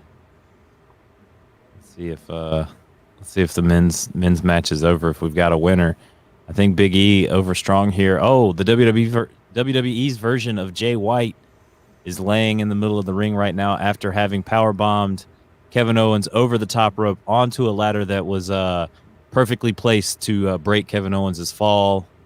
And CrossFit Jesus is now looking to climb the ladder and ascend to get that Money in the Bank briefcase, which he's had before in the past and has had success with said Money in the Bank briefcase. He's climbing up slowly. The crowd's booing. Oh, here comes Big E. Big E's coming in to make the save, ladies and gentlemen. Big E's climbing up. He's getting ready to pull. Oh, they're sharing the ladder. We've got the ladder side by side gimmick going on here, as Seth Rollins and Big E. Seth's still trying for that briefcase. Oh, Big E with his finisher looks like off the ladder with the finisher from Big E. The crowd goes wild. Everyone is losing it as Big E is now climbing the ladder to secure this Money in the Bank briefcases. I think everyone realizes this is the culmination. This is what we've wanted for Big E this whole entire time. We've enjoyed this journey of Big E in the New Day, and Big E does it as he takes that Money in the Bank briefcase down off the chain. And we're going to get Bobby Lashley versus Big E possibly for that championship. How do you feel about that, Vet? Oh, good for Big E if they let him do it. Because as we know, you don't have to. You can always just take it away from him. That's a surprise. Well, I'm glad it's not going to be Drew McIntyre. He's looking great too. Like he's some guns. I ain't seen Big E's guns look like that in a long time. I guess he's going to probably go to Raw for it, right? Because that'll be like a New Day reuniting. Yeah. That could be and Bobby Ashley has decimated both Xavier Woods and Kofi Kingston, so it's a way for Big E to come over and they can inject him into that storyline. Yeah, because Roman ain't gonna do no job for Big E. So, yep. If Moose was there, he'd have won both Money in the Bank matches tonight. That's right. He'd take the women's. Wow, he's getting really emotional about this. He must know something we don't about his booking. He's an emotional guy, but he's a good guy, and like some of the people here, he also likes the plus size ladies. So he does. He was very fond of Natty's sister, just like 8-Track Brown is fond of Natty's sister. So all right, Big E is your champion. Moose is not your champion. The world is it's very tragic this current time, but I mean, nonetheless, I had fun. We got to talk about Moose again, even in a negative light, and we got a run in from Big Ray, and we had all these nice people here with us watching along with Money in the Bank and everything. It's kind of a low energy show, but that's all right. Sometimes it's cool to just chill out and It's Money in the Bank Sunday. It's not a low energy show. We're all hyped. We had a superhero win the women's Money in the Bank briefcase. We had Big E win the men's Money in the Bank briefcase. We had Bobby Ashley retain. We had AJ Styles and Omos retain. We had Charlotte Flair 14 times. Even this 14. Even this hype package that Colin is putting together right now on the fly is still very just relaxed and calm, and it's very soothing. That's the only thing we were missing to make this night perfect. Cameron Grimes should have come out with the tray of pancakes since he is the butler. He's Should the have new served Virgil. it up. Well, Yeah. Vet, why don't you? Yes, this could be the end here, man, dear. As we are signing off here, Vet. Going ahead and let everybody know where they can find you each and every week, and on Grinder, Tinder, FarmersOnly.com, formerIndieWrestler.com. Yeah, all those things plus, the usuals. Opinion Haver should work for everywhere. And I wrestled AbrahamLincoln.com. Wrestler, that's a very Niche. small It's a niche website website. because most of those people aren't alive anymore. No, just for the Impact Attack, not for all of us, man, dear. You still have to move. You still have to live, unlike Bambi's mother, to create more Master Shoot theaters for each and us, for each of us to enjoy each and every week. You have a purpose in this life, man, dear. That's right, Mandir out there just killing it, making these videos. The Sonic's universe has a comment, funny way of leveling things out, I Sonic. gotta say, yeah, like I don't know if Impact knew WWE's creative ahead of time, but that's a very unfortunate reason if that's the case. So you'll be able to see me on the Next Level Wrestling Review on Wednesday. I do love And- some Christopher Cross, but it's Ride Like the Wind, which if you listen to last week's super duper extra packed double episode of the Impact Attack, as we put 2 episodes in one, I did throw a little bit of Christopher Cross Ride Like the Wind in there. The Michael McDonald cameo is How much is that? How much is the Michael McDonald cameo? $40 as well? no. I'm saying just his cameo in the song Ride Like the Wind. Like I this know dude, what you were saying, but now he I'm got saying paid so much money for like you hear about Drake and all these rappers getting paid for features, but like back in the 70s and 80s, Michael McDonald was like the guy that you put on features. Like everybody wanted Nate Dogg to come on and sing a hook. No, if you were in a white rock band, easy listening rock band in the 70s and 80s, you wanted Michael McDonald to come in and hit that feature with those beautiful tones that he's got that come out of his vocal cords. It's amazing. And of course, the connection there was that that Regulate was a sample of "I Keep Forgetting" by Michael McDonald. Even I think one of Ice Cube's songs is also a sample from Michael McDonald as well. Right, but you can go to Cameo and get your own Michael McDonald song. I don't know. Is directly Michael to McDonald you. on Cameo? Let's I'm find sure. I'm sure he is, and I'm sure he'll play you a song for your birthday or your anniversary or any other special event, Christmas, Flag Day, anything. Kevin McDonald is on Cameo. Kids in the Hall. Kevin McDonald. I was gonna say that Kevin McDonald. Okay. And then I think Michael Bolton might actually be on Cameo. So we can't get Michael McDonald, but when Michael Bolton decides to do a cameo, we'll get you on there. All right. I hear the ice cream truck. Do you need to leave? No, it's just driving by. It's super I mean, hot. you have to go run outside to catch it. No, I'm all right. That's usually how that works. I got my own popsicles in the freezer, but so once again, Impact Attack, of course, every whenever we can. Hopefully with more WWE pay-per-views in the future. We'll just do it. We'll just do Impact reviews every time WWE has a big pay-per-view. And then on Wednesdays, you can catch me on the Next Level Wrestling Review with Big Ray Hernandez, and I will be on the Smack Attack panel this weekend with John Enright, James McIver, possibly Rad Rob, and hopefully a host of other folks, as Colin is searching for more cameos. Oh wait, no, he's pulling up a video, a soundless video, of course, of Christopher Cross sailing. I do not like this song. Oh, you can't hear the sound? You should hear the sound. Don't do it. Don't do it. I'll probably just play this song as we tone out on the actual Patreon. That's that we fine. hear. And you can hear me saying over it that I do not like this song. If it's gonna have to be a Christopher Cross song, I definitely prefer Ride Like the Wind, but Not the Arthur theme song? that one's okay too. If anything's better than this, the song is trash. And always has been. But yeah, that's it for me. What about you, Colin? Well, ladies and gentlemen, you can find me here on the Impact Attack with the Vet each and every week. And you can find me on all social medias, usually just Facebook and Twitter at Colin Wysong. And Colin needs to turn that down just a little bit. Very loud there in my ears, Christopher Cross. And then Bro, Liza. Bro. I'm a huge Liza mark, and the bro. Liza Minnelli up in there.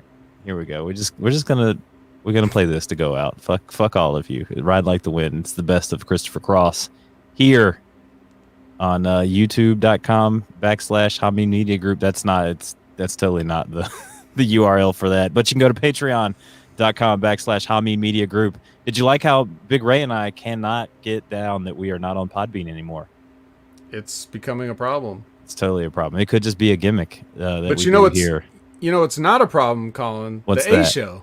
The A show is totally not a problem because next week it is my birthday. We're going live with another episode of the A show at 7:30 p.m. Eastern Standard Time with April Hunter and Aaron Stevens, one half of your NWA Tag Team Champions.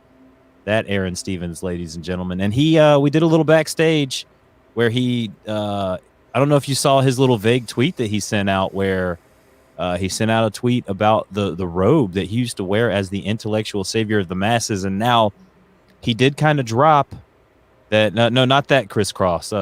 Chris Cross won't make you jump. He'll make you ride like the wind, and so will Aaron Stevens because they may own the name Damian Sandow. They may own the intellectual savior of the masses, but you know what they do not own, Vet?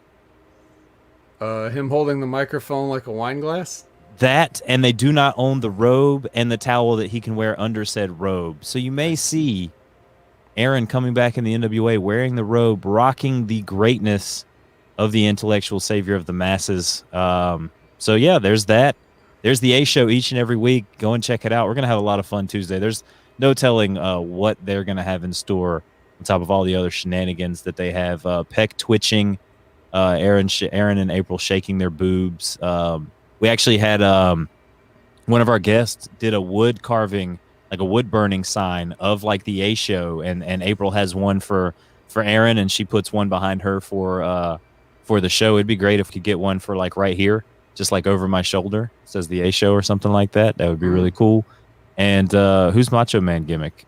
Macho Idol. I don't think he's doing any of that anymore. Which I in all honesty, having watched Impact, I think Brian Myers and Soda Thompson are trying to do the whole Mizdow and Miz gimmick there. It just kind of seems, I don't know if you noticed at the pay-per-view when he came out beside him, he did the same like poses and everything like he's his understudy. So there's a little gimmick infringement there, ladies and gentlemen. A little bit. Well, I mean, Brian Myers was at the WWE for whatever 10 years and didn't do shit, so I'm sure he picked up a bunch of stuff from there. By osmosis or any other way. So that is true. That's good. I'm glad you can't hear it because I don't want you to hear it. You'll hear it on the Patreon version of this show, which you guys can hear probably in the next couple hours or whenever Ben Hameen posts it. But as always, and until he is no longer Impact Wrestling Champion, we are going to leave it in the hands of Kenny Omega. Goodbye. Mwah. And good night. Oh my God, it's so great. Bang! Yes!